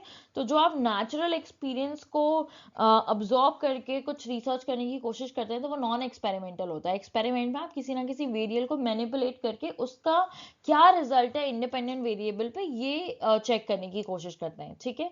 अब बाय बेसिस, तो types of research by basis, तो एक होती है आपकी कंसेप्चुअल रिसर्च, ये आपके थ्योरीज, आइडियाज और कंसेप्ट से रिलेटेड होती है। दूसरी होती है आपकी एम्पिरिकल रिसर्च, ये बेस्ड होती है आपके ऑब्जर्वेशन, एक्सपीरियंसेस और वेरीफाइबल डेटा से, ठीक है। तो आई थिंक जितने कीवर्ड्स आपको दिए गए हैं इस पर्टिकुलर चार्ट में, those are like quite easy to remember. और अभी हम मेथड्स के विद इन पर्टिकुलर में से कुछ जो इंपॉर्टेंट है उनको दोबारा भी डेफ में डिस्कस करेंगे आगे। बात कर लेते हैं कैरेक्टरिस्टिक ऑफ रिसर्च की। Again very very important topic. तो एक गुड रिसर्च जो है वो बहुत सारी कैरेक्टरिस्टिक को मिला के बनती है। पहला आपका सिस्टमैटिक, मतलब कि रिसर्च जो है वो सिस्टमैटिक होती है। यहाँ पे बहुत सारे डेफिनेट स्टेप्स होते हैं जो फॉलो करने पड़ते हैं। अगेन इट्स लॉजिकल, मतलब किसी ना किसी रीजनिंग पे बेस्ड होती है, ठीक है। इट इज़ नॉट लाइक कि आप कोई भी बिना सर पैर वाली चीज़ को लेके रिसर्च करने लग जाएं, ठीक है। यहाँ पे कुछ ना कुछ लॉजिक इन्वॉल्व होता है, भले एक टॉपिक कैसा भी हो, ठीक है। एम्पीरिकल, मतलब कि sometimes it could be based on observations and evidences. Objective, मतलब कि ऑब्जेक्टिव रिसर्च का ये होना चाहिए कि it should be free from all the biases, मतलब कि आप जब भी रिसर्च कर रहे हैं तो रिसर्च जो है वो आपकी बायस फ्री होनी चाहिए। रेप्लिकेबल, मतलब कि इस रिसर्च को रिपीट किया जा सके, क्योंकि जब आप कोई भी रिसर्च करते हैं तो आप एक पॉपुलेशन की पार्ट में उसका रिसर्च करते हैं। तो अगर वो रिसर्च बायस फ्री है तो उसको हम रेप्लिकेट कर सकते हैं, ठीक है। और रेप्लिकेबल का मेजर मतलब ये होता है कि जब भी आप कोई रिसर्च को रिपीट करें तो उसका जो कंक्लूजन है वो बहुत हद तक सिमिलर ही आना चाहिए, अदरवाइज आपकी रिसर्च जो है वो अनएथिकल या फिर इनकरेक्ट मानी जाएगी, ठीक है। Valid and reliable, valid and reliable और बेसिकली जो भी आपकी रिसर्च है वो अगेन जब ऑब्जेक्टिव और रेप्लिकेबल हो और उसको आप वैलिडेट करा पाए, मतलब कि वो मेजॉरिटी ऑफ पॉपुलेशन की फिनोमेना से मैच करे, ठीक है। साथ ही साथ रिलायबल हो, एक्यूरेट हो, तो that is a good research. And lastly generalisable, मतलब कि अगर आपने कोई भी रिसर्च किया, अगर आप उसके कोई कंक्लूजन पे आए तो अब हम उसको पूरी पॉपुलेशन के साथ जनरलाइज कर सकें, ठीक है। और प्रॉब्लम ओरिएंटेड, मतलब कि एक रिसर्च में आप कुछ ना कुछ प्रॉब्लम सॉल्व करने की कोशिश कर रहे हैं, okay, and that is why you are doing the research. तो ये कुछ कैरेक्टरिस्टिक्स हैं जो रिसर्च के विद इन होने ही चाहिए। And research is always planned and evidence based, not opinion based. Why? Because we always talk about facts, figure, data and everything we have collected in order to prove our statement, ठीक है। तो that is why it is planned and evidence based। चलिए अब हम बात करेंगे positivism and post positivism approaches की research में। तो पॉजिटिविज्म एक फिलोसफिकल अप्रोच है जो बिलीव करती है कि नॉलेज जो है वो ऑब्जर्वेबल होता है और मेजरेबल होता है, मतलब कि आपका जो नॉलेज आप उसको ऑब्जॉर्व करके या मेजर करके फैक्ट्स के फॉर्म में लोगों को दिखा सकते हैं, ठीक है। अब इस पर्टिकुलर अप्रोच की फीचर्स ये हैं कि reality is objective and measurable, मतलब आपकी जो रियलिटी है, आप जो आसपास की चीज़ें देखते हैं आप उसको ऑब्जेक्टिफाई कर सकते हैं, मेजर कर सकते हैं। यहाँ पे हम साइंटिफिक मेथड्स में एम्फेसिस देते हैं, इसको हम एक्सपेरिमेंट्स और स्टैटिस्टिक्स के फील्ड में जो है यूज़ करते हैं। और रिसर्च जो है वो इंडिपेंडेंट रहते हैं यहाँ पे, ठीक है। अब यहाँ पे कौन से मेथड्स जो हैं जो पॉजिटिविज्म के अंदर आ जाएंगे, एक्सपेरिमेंटल रिसर्च हो गया आपका, क्वान्टिटेटिव मेथड हो गया, सर्वे हो गया, ठीक है। क्यों? क्योंकि हम अपने आसपास के इन्वायरमेंट को फिलोसफिकली जो है मेजर कर पा रहे हैं, अब्जॉर्ब कर पा रहे हैं और उसको फैक्ट्स, फिगर और डेटा में कंसोलिडेट करके प्रेजेंट कर पा रहे हैं। अब यहाँ पे लिमिटेशन ये है पॉजिटिविज्म अप्रोच की कि ये ह्यूमन इमोशन और वैल्यूज को इग्नोर कर देता है और ये सोशल रियलिटीज के लिए सूटेबल नहीं है। दूसरा है आपका पोस्ट पॉजिटिविज्म अप्रोच, ये एक मॉडिफाइड फॉर्म है पॉजिटिविज्म अप्रोच का, ठीक है, जो एक्सेप्ट करता है एब्सोल्यूट ऑब्जेक्टिविटी को, ठीक है। तो बोलता है कि एब्सोल्यूट ऑब्जेक्टिविटी जो है वो कभी पॉसिबल नहीं है। एंड इसके की फीचर्स हैं, रियलिटी इज इम्परफेक्टली अंडरस्टूड, मतलब कि बोलते हैं कि जब भी आप कोई ऐसे फैक्ट और फिगर के बेसिस पे जो है डेटा निकालते हैं तो उसमें रियलिटी जो है ना उसको आप परफेक्टली अंडरस्टैंड नहीं कर पाते। नॉलेज जो है यहाँ पे प्रोबेबिलिस्टिक है, मतलब एक probability, it is not a clear statement. आप जब भी कोई रिसर्च करते हैं, डेटा निकालते हैं, that could be a probability or yeah probable situation of the entire population, but again it's not very true, right? फिर combination of methods use, अब बहुत सारे कॉम्बिनेशन के जो आप मेथड यूज करते हैं इसमें इस्तेमाल करते हैं, इसकी वजह से आप कभी भी एक जनरलाइज या एक कॉन्क्रीट आंसर कभी ऑब्टेन नहीं कर सकते डायरेक्टली, ठीक है। और रिसर्च बायस जो है उसको अक्नॉलेज करना चाहिए, अगर कोई भी बायस होता है तो उसको यहाँ पे बोला है कि आप इसको अक्नॉलेज करें रादर देन नेग्लेक्टिंग इट। अब यहाँ पे जो मेथड यूज किए जाते हैं वो है mixed method, just because one particular thing could be bias, could be giving you a different view of whatever you actually trying to research on। तो इसलिए जब आप मिक्स मेथड का इस्तेमाल करेंगे तो प्रॉबेबली आपको एक हॉलिस्टिक पर्सपेक्टिव मिलेगा अपनी रिसर्च का, ठीक है। जैसे क्वालिटेटिव और क्वांटिटेटिव साथ में यूज करना, ठीक है। एंड देन ट्राइंगुलेशन, मतलब कि बेसिकली ट्राइंगुलेशन एक ऐसी अप्रोच है जहाँ पे आप हर कॉर्नर से अपनी रिसर्च को जो है वेल डिफाइन कर पाएं और सपोर्ट कर पाएं। और बेसिकली अगर मैं आपको ट्रायंगुलेशन और समझाने की कोशिश करूं तो it basically involves using multiple methods, data sources, investigators और theories to study a phenomena. ठीक है, this basically enhances the credibility, validity and depth of finding. So with triangular method you're basically triangulation, you're basically trying to cover every single aspect of your research through various methods. ठीक है, इसमें आप depth interviews, online surveys, participant observation, सब कुछ जो है वो combine करके एक हॉलिस्टिक अप्रोच यहाँ पे फॉलो करेंगे. ओके, चलिए आगे बढ़ते हैं. Now will talk about methods of research. तो पहला है आपका एक्सपेरिमेंटल रिसर्च मेथड. ये जो हमने टाइप्स पढ़े उस वो सिमिलर टाइप्स ही आपके रिसर्च मेथड के अंदर भी आते हैं. तो जो मुझे ज़्यादा इंपॉर्टेंट लगे, I felt like discussing it with you guys here. तो एक्सपेरिमेंटल रिसर्च जो है ये स्टडी करता है कॉज एंड इफेक्ट रिलेशनशिप को, और किसी न किसी वेरिएबल को मैनिपुलेट करके इंडिपेंडेंट वेरिएबल पे उसका क्या असर है उसको हम मॉनिटर करने की कोशिश करते हैं, जहाँ पे cause and effect relationship establish होता है. राइट, अब इसमें की इंडिपेंडेंट हो जाएंगे कुछ independent variable, dependent variable, control group, experimental group and all of these things. ठीक है, अब इसके फीचर क्या है कि यहाँ पे हाई लेवल ऑफ कंट्रोल होता है. क्यों? क्योंकि आप जो है डिपेंडेंट वेरिएबल को मैनिपुलेट कर रहे हैं, तो पूरा कंट्रोल जो है वो रिसर्चर के पास होता है. अब ये साइंटिफिक होती है, ऑब्जेक्टिव होती है और रेप्लिकेबल होती है. मतलब कोई एक्सपेरिमेंट आपने एक बार किया तो इट इज़ वेरी श्योर कि अगर आप उसी मेथड से दोबारा करेंगे तो वो रेप्लिकेबल होगी, दोबारा से सिमिलर रिजल्ट्स आ जाएंगे. ठीक है, अब यहाँ पे लिमिटेशंस ये है कि ये एनवायरनमेंट आर्टिफिशियल है, क्योंकि आप इसमें एफर्ट डाल रहे हैं वेरिएबल का to see the effect on independent variable. ठीक है, तो it is a very artificial environment और यहाँ पे एथिकल इश्यूज भी हो सकते हैं.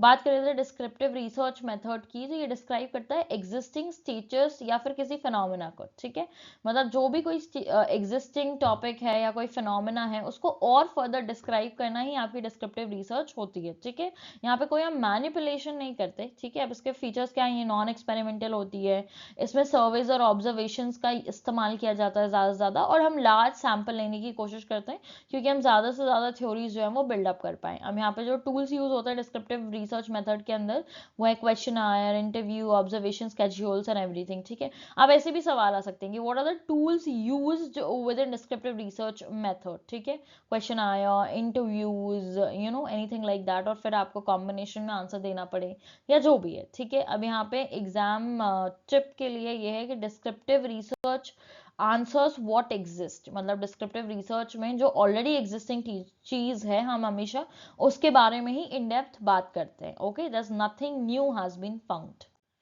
अब देख लेते हैं हिस्टोरिकल रिसर्च मेथड. तो historical research studies past events, मतलब कि अगर कुछ पास्ट में हो चुका है तो उसकी स्टडी जब हम प्रेजेंट में करते हैं, ठीक है, और फ्यूचर ट्रेंड को देखते हुए करते हैं, तो उसको हम क्या बोलते हैं, हिस्टोरिकल रिसर्च मेथड. ठीक है, अब यहाँ पे जब आपको डेटा लेना होगा हिस्टोरिकल रिसर्च मेथड के लिए तो आप प्राइमरी सोर्सेज यूज कर सकते हैं जिसमें आपको डॉक्यूमेंट्स, रिकॉर्ड्स, ये सारी चीजें मिल जाएंगी. ठीक है, और सेकेंडरी सोर्सेज जो कि किसी ने बुक में, जर्नल में उस पर्टिकुलर इंसिडेंट की कोई इन्फॉर्मेशन दी है तो वो आपकी सेकेंडरी सोर्सेज हो जाएंगे. ठीक है, तो बेसिकली अनपब्लिश्ड डेटा जो है वो आपके प्राइमरी सोर्सेज के अंदर आता है, जिसको आप जो है सिर्फ अपनी रिसर्च पर्पज के लिए पहली बार यूज कर रहे हैं, तो वो प्राइमरी सोर्स है. ठीक है, सेकेंडरी सोर्सेज बेसिकली आपकी बुक्स, जर्नल और ऑलरेडी पब्लिश डेटा जो है उसको बोलते हैं हम. ठीक है, अब यहाँ पे जो स्टेप्स होंगे हिस्टोरिकल रिसर्च मेथड के अंदर वो है सिलेक्शन ऑफ प्रॉब्लम, फिर collection of sources, criticism of sources and interpretation. ठीक है, यहाँ की स्टेप्स थोड़ी सी अलग है बाकी सारे रिसर्च मेथड से, because the entire event has happened in past. तो यहाँ पे आप पहले जो भी पास्ट की चीज को सुलह करना चाहते हैं उस प्रॉब्लम को सिलेक्ट करेंगे और फिर उससे रिलेटेड सोर्सेज को कलेक्ट करेंगे. सोर्स कलेक्ट करने के बाद हम सोर्सेज को क्रिटिसाइज करेंगे, मतलब बेसिकली रन थ्रू करेंगे, एवेल्युएशन करेंगे और फिर लास्टली इंटरप्रिटेशन करेंगे कि what could be the possible result out of it. ठीक है, अब हिस्टोरिकल रिसर्च जो है वो रिलाई करती है डॉक्यूमेंट्री एविडेंस पे, मतलब अगर कोई डॉक्यूमेंट्री एविडेंस अवेलेबल है तो उससे हिस्टोरिकल रिसर्च जो है वो काफी ज्यादा स्ट्रांग हो जाएगी. बात कर लेते हैं क्वालिटेटिव रिसर्च मेथड की. तो क्वालिटेटिव रिसर्च फोकस करता है understanding meanings, experiences and social phenomena, मतलब कि चीज़ों को समझने में, एक्सपीरियंसेस में और सोशल फिनोमेना से रिलेटेड चीज़ों पे जो है रिसर्च क्वालिटेटिव रिसर्च मेथड के थ्रू होती है. ठीक है, अब यहाँ पे जो आपके मेजर फीचर्स हैं वो है non numerical data, natural setting, flexible design और सब्जेक्टिव इंटरप्रिटेशन. ओके, अब इसमें कौन कौन से टूल यूज़ किए जा सकते हैं, इंटरव्यूज हो गए, केस स्टडीज हो गए, फोकस ग्रुप डिस्कशंस हो गए and all of these. Right, चलिए बात कर लेते हैं क्वांटिटेटिव रिसर्च मेथड की। तो quantitative research deals with numerical data and statistical analysis, ठीक है। तो क्वांटिटेटिव रिसर्च मेथड आपका न्यूमेरिकल डेटा और स्टैटिस्टिक्स पे बेस्ड होता है। इसके फीचर में आ जाएगा आपकी structure design, objective measurement, statistical tool, large sample, ये सारी चीजें, ठीक है। और इसमें कौन से टूल यूज होते हैं इन डेटा को कलेक्ट करने के लिए?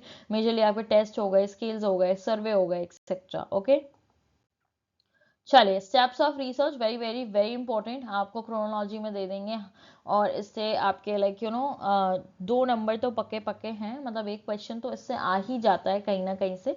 तो सबसे पहला स्टेप होता है रिसर्च में फॉर्मुलेशन ऑफ रिसर्च प्रॉब्लम। आप जिस भी चीज़ पे रिसर्च करने वाले हैं, जो भी आपका प्रॉब्लम है, आप उसको डिसाइड करेंगे पहले, ठीक है। यहाँ पे आप अपने इंटरेस्ट के एरिया को डिफाइन करेंगे, जैसे कि आप एक पर्टिकुलर स्पेसिफिक क्वेश्चन को इन्वेस्टिगेट कर पाए, ठीक है। जब आपने वो पर्टिकुलर क्वेश्चन डिफाइन कर लिया या जब आपने पर्टिकुलर इंटरेस्ट एरिया डिफाइन कर लिया जहाँ पे आपको रिसर्च करना है, तो आप लिटरेचर रिव्यू पे आएंगे, ठीक है। लिटरेचर रिव्यू बेसिकली जो भी आप अपने पर्टिकुलर टॉपिक से रिलेटेड ऑलरेडी एग्जिस्टिंग नॉलेज को गेन करते हैं, उसको ही हम लिटरेचर रिव्यू बोलते हैं, ठीक है। तो this is basically studying existing knowledge, theories and gaps in the chosen topic, ठीक है। मतलब कि अगर आपने कोई टॉपिक चूज किया है, अब बेसिकली रिसर्च का मतलब होता है researching about the existing topics, ठीक है। तो अब ऑब्वियसली जो चीज आपने चूज की है, दस क्वाइट पॉसिबिलिटी कि many research has already been done into that particular thing, so you're required to go through it to gain some knowledge about what you gonna do and also to figure out some gaps and etc, ठीक है, जिसकी वजह से आप अपना research already publish research से थोड़ा distinguish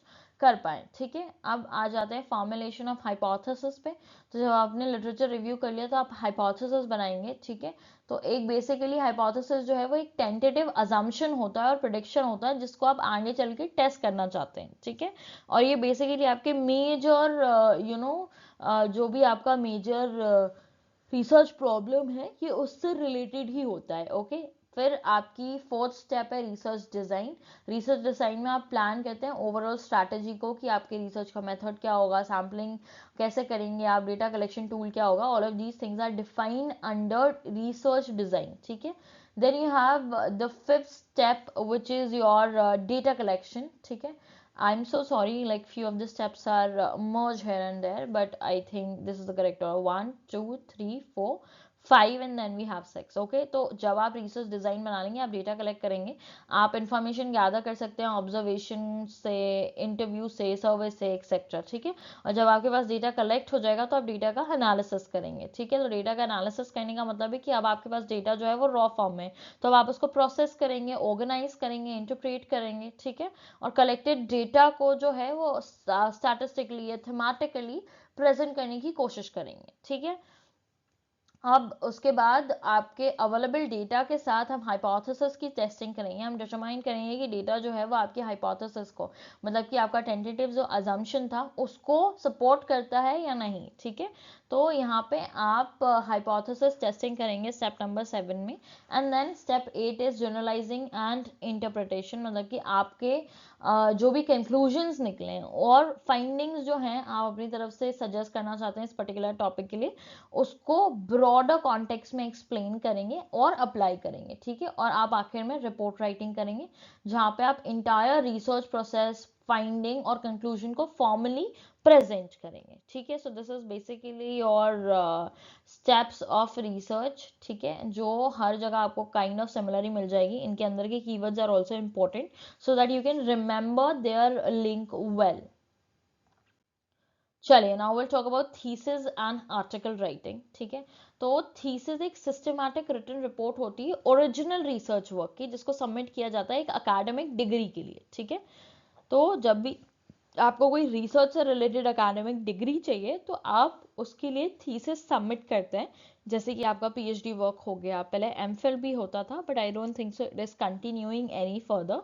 तो यूजुअली आप जब पीएचडी करते हैं तो वो एक पर्टिकुलर सेगमेंट पे रिसर्च करने के लिए होता है, जिसमें आपको थीसिस जो है वो बनानी पड़ती है। हम एक स्टैंडर्ड फॉर्मेट क्या होता है थीसिस का ये देख लेते हैं, इस पर भी कई बार सवाल पूछ लिए जाते हैं।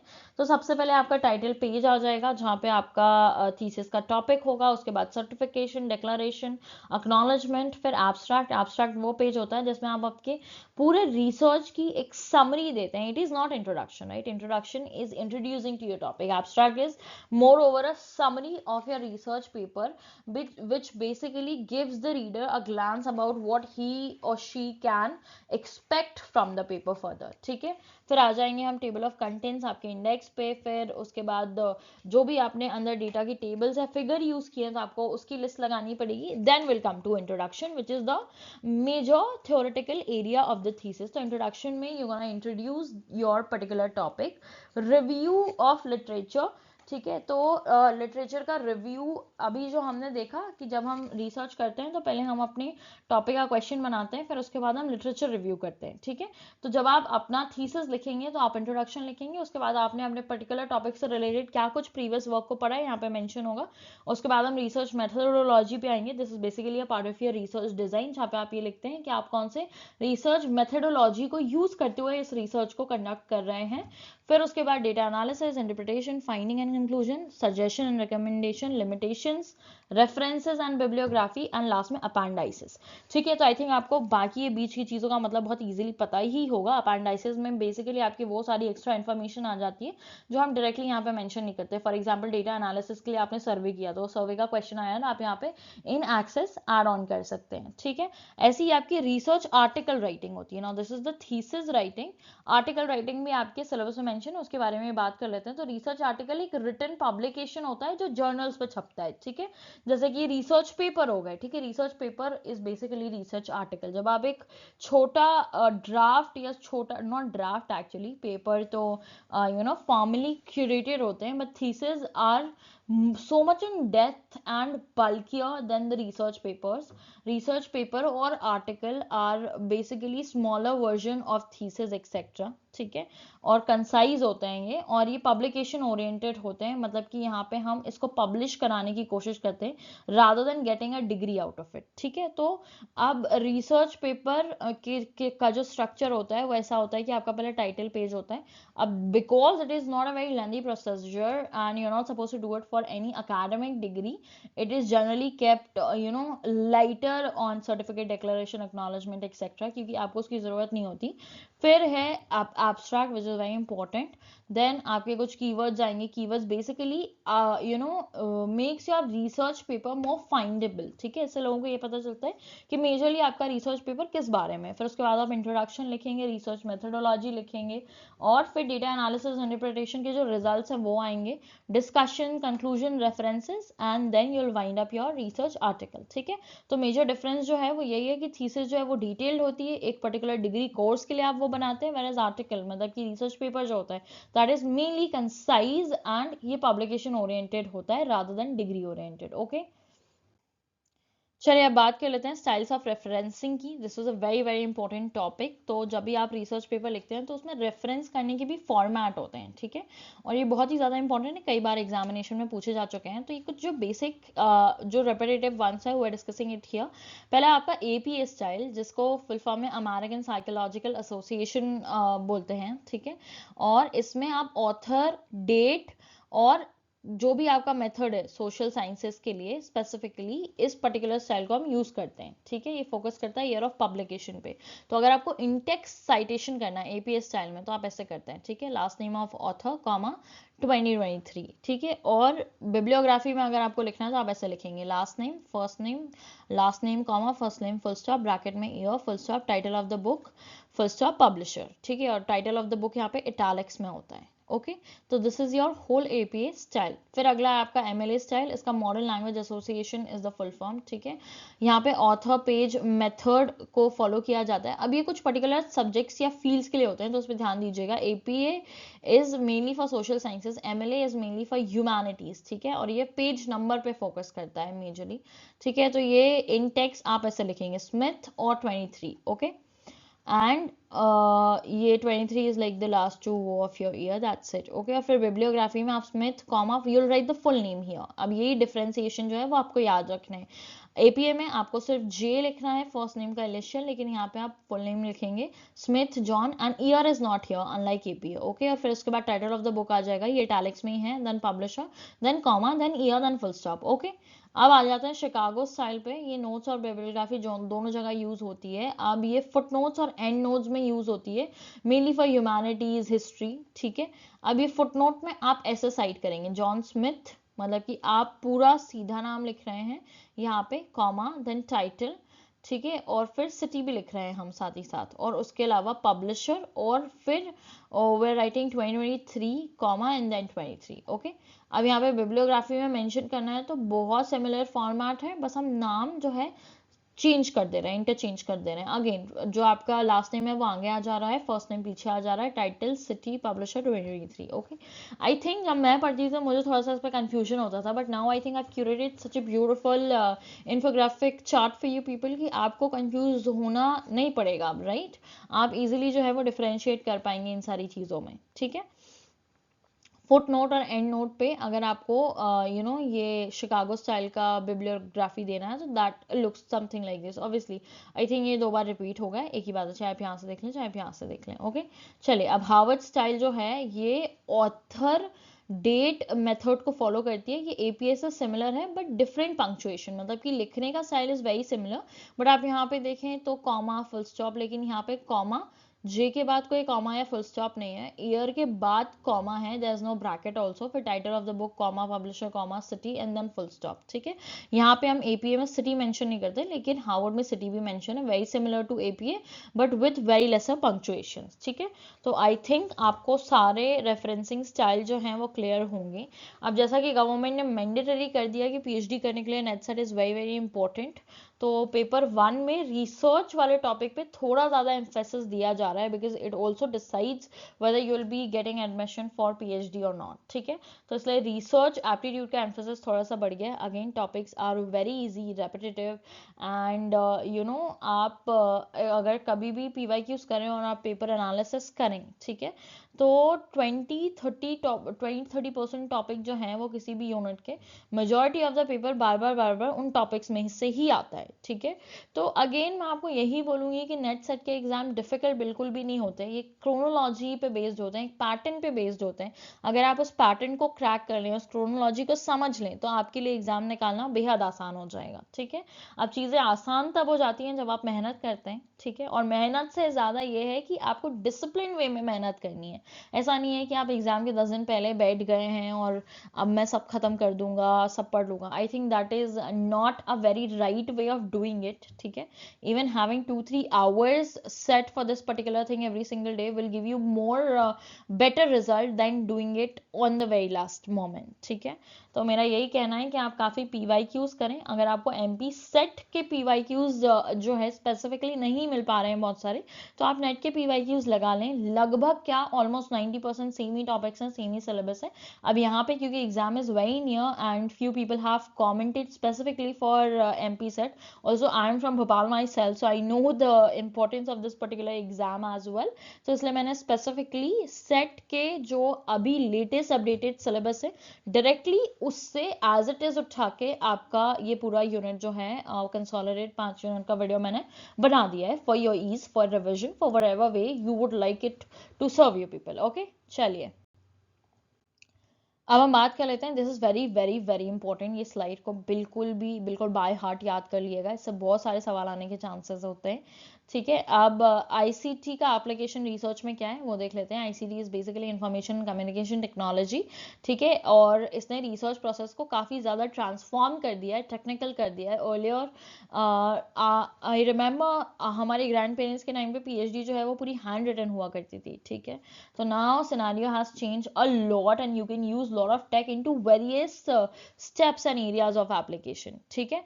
तो जो पहला एरिया ऑफ एप्लीकेशन है वो है लिटरेचर रिव्यू। तो अगर आपको अपने रिसर्च से रिलेटेड टॉपिक का लिटरेचर रिव्यू करना है तो आप ऑनलाइन डेटाबेस को एक्सेस कर सकते हैं, गूगल स्कॉलर, जेएसटोर और ई जर्नल और ई बुक्स। यहाँ पे आपको बहुत सारे पब्लिश रिसर्च पेपर आर्टिकल्स मिल जाएंगे, ठीक है। फिर डेटा कलेक्शन के लिए आप online surveys, Google forms, email और टेली इंटरव्यूज भी कंडक्ट करा सकते हैं, which is all tech based. फिर डेटा एनालिसिस के लिए जो सॉफ्टवेयर होता है, these are very very important things, ठीक है। अब आपको ये याद रखना है, SPSS और R ये स्टैटिस्टिकल सॉफ्टवेयर है, ठीक है। और क्वालिटेटिव एनालिसिस टूल के लिए NVivo सॉफ्टवेयर होता है, ठीक है। ऐसे ही रिसर्च कोलैबोरेशन के लिए आप ईमेल, वीडियो कॉन्फ्रेंसिंग और क्लाउड प्लेटफॉर्म को यूज़ कर सकते हैं। ठीक है, जैसे iCloud है और आप उसमें जाके अपना जो फॉर्म है वो अपडेट कर दीजिए, सो दैट जितनी भी लोग उस पर्टिकुलर चीज़ में इन्वॉल्व हैं वो सबको उसका एक्सेस मिल जाएगा। ठीक है। प्लेजरिज्म चेकिंग के लिए दो बहुत इंपॉर्टेंट सॉफ्टवेयर होते हैं, एक आपका ट्रिनिटिन और एक उर्कुंट। ये majorly very very important software जहाँ पे आपके थीसिस की या रिसर्च पेपर की प्लेजरिज्म जो है वो डिटेक्ट कर ली जाती है। ओके, रेफरेंस मैनेजमेंट के लिए मेंडले, जोटेरो और एंड नोट, ये तीनों जो हैं रेफरेंस मैनेजमेंट के लिए यूज़ किए जाते हैं। मतलब कि आपको अपनी रिसर्च पेपर का रेफरेंसिंग में अगर कोई हेल्प चाहिए तो इन तीनों ऐप से आप इजीली कर सकते हैं। ठीक है।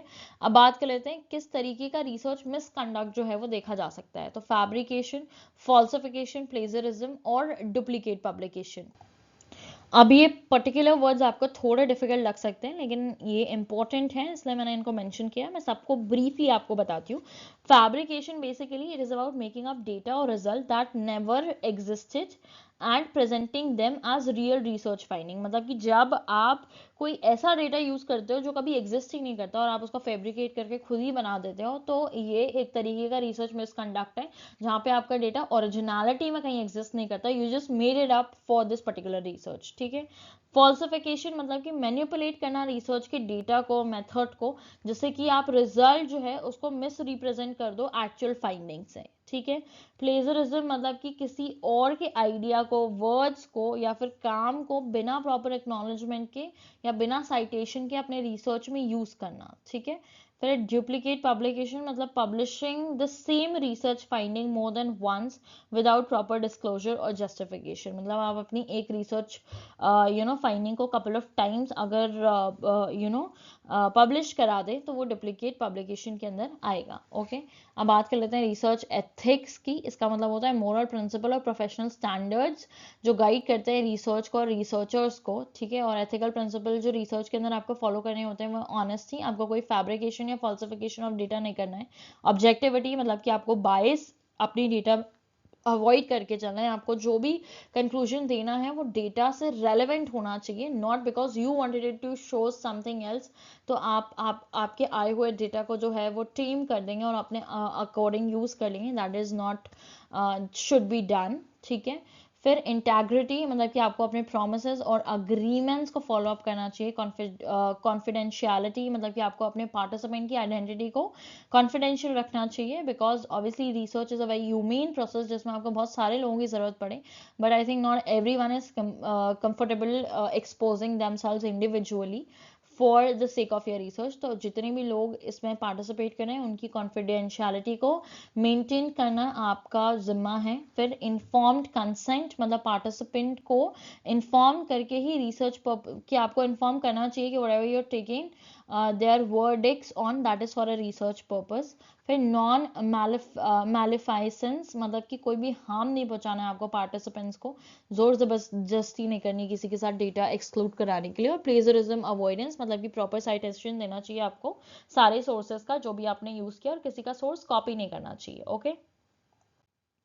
चलिए, कॉम्प्रिहेंशन। अब हमारे यूनिट 2 खत्म हो चुका है, अब हम आ चुके हैं कॉम्प्रिहेंशन पे।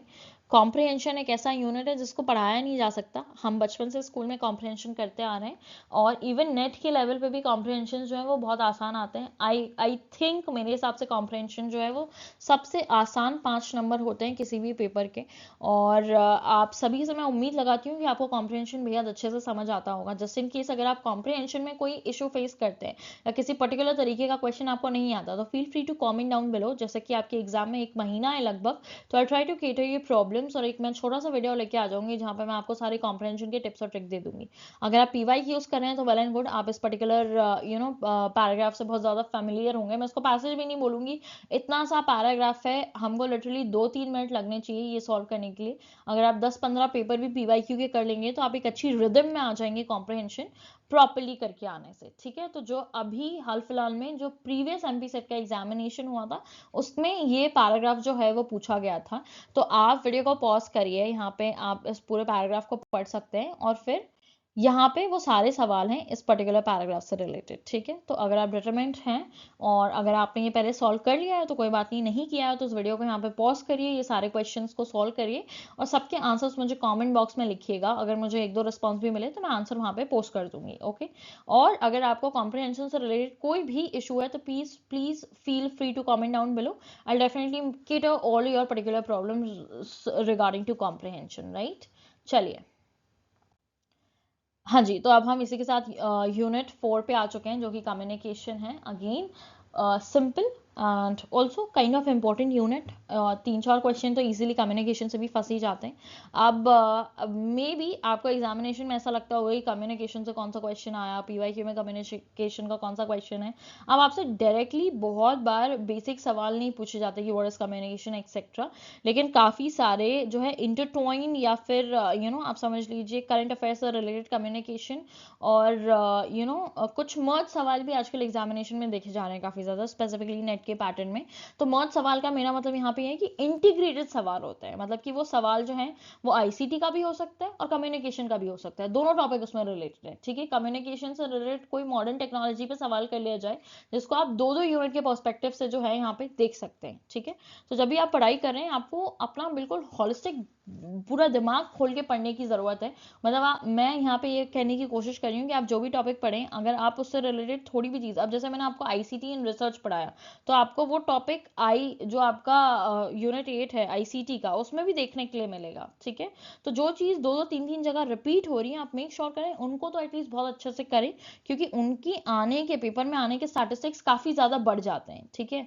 तो आप कम्युनिकेशन से शुरू करते हैं। हम कम्युनिकेशन एक प्रोसेस होता है जो ट्रांसमिट करता है आइडियाज को, इन्फॉर्मेशन को, फीलिंग को, मैसेज को एक इंसान से दूसरे इंसान तक, ठीक है।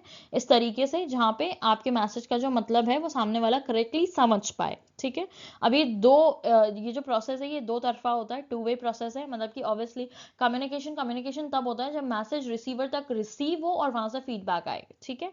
अब ये कंटिन्यूअस हो सकता है and it's a dynamic process, it is ever changing. इसमें चीजें इवॉल्व होती रहती है because of the interaction between the sender and receiver, ठीक है। अब सेंडर और रिसीवर के बीच में जैसा भी इंटरेक्शन होगा उस वजह से जो आपकी कंटिन्यूस तो है ही कम्युनिकेशन, साथ ही साथ एक डायनामिक प्रोसेस है because of the changing reactions of the senders and receivers, ठीक है। ऑल्सो प्लीज कॉमेंट अगर आपको लैंग्वेज में कोई प्रॉब्लम लगे, तो if you have difficulty understanding English, अगर आपको इंग्लिश समझने में प्रॉब्लम हो तो प्लीज़ कमेंट करिएगा। I try to be explain everything more in Hindi, और मैं कोशिश करती हूँ कि मैं ज़्यादा बायलिंगुअल ही रहूँ क्योंकि मैं सबको ईजिली केटर कर पाऊँ।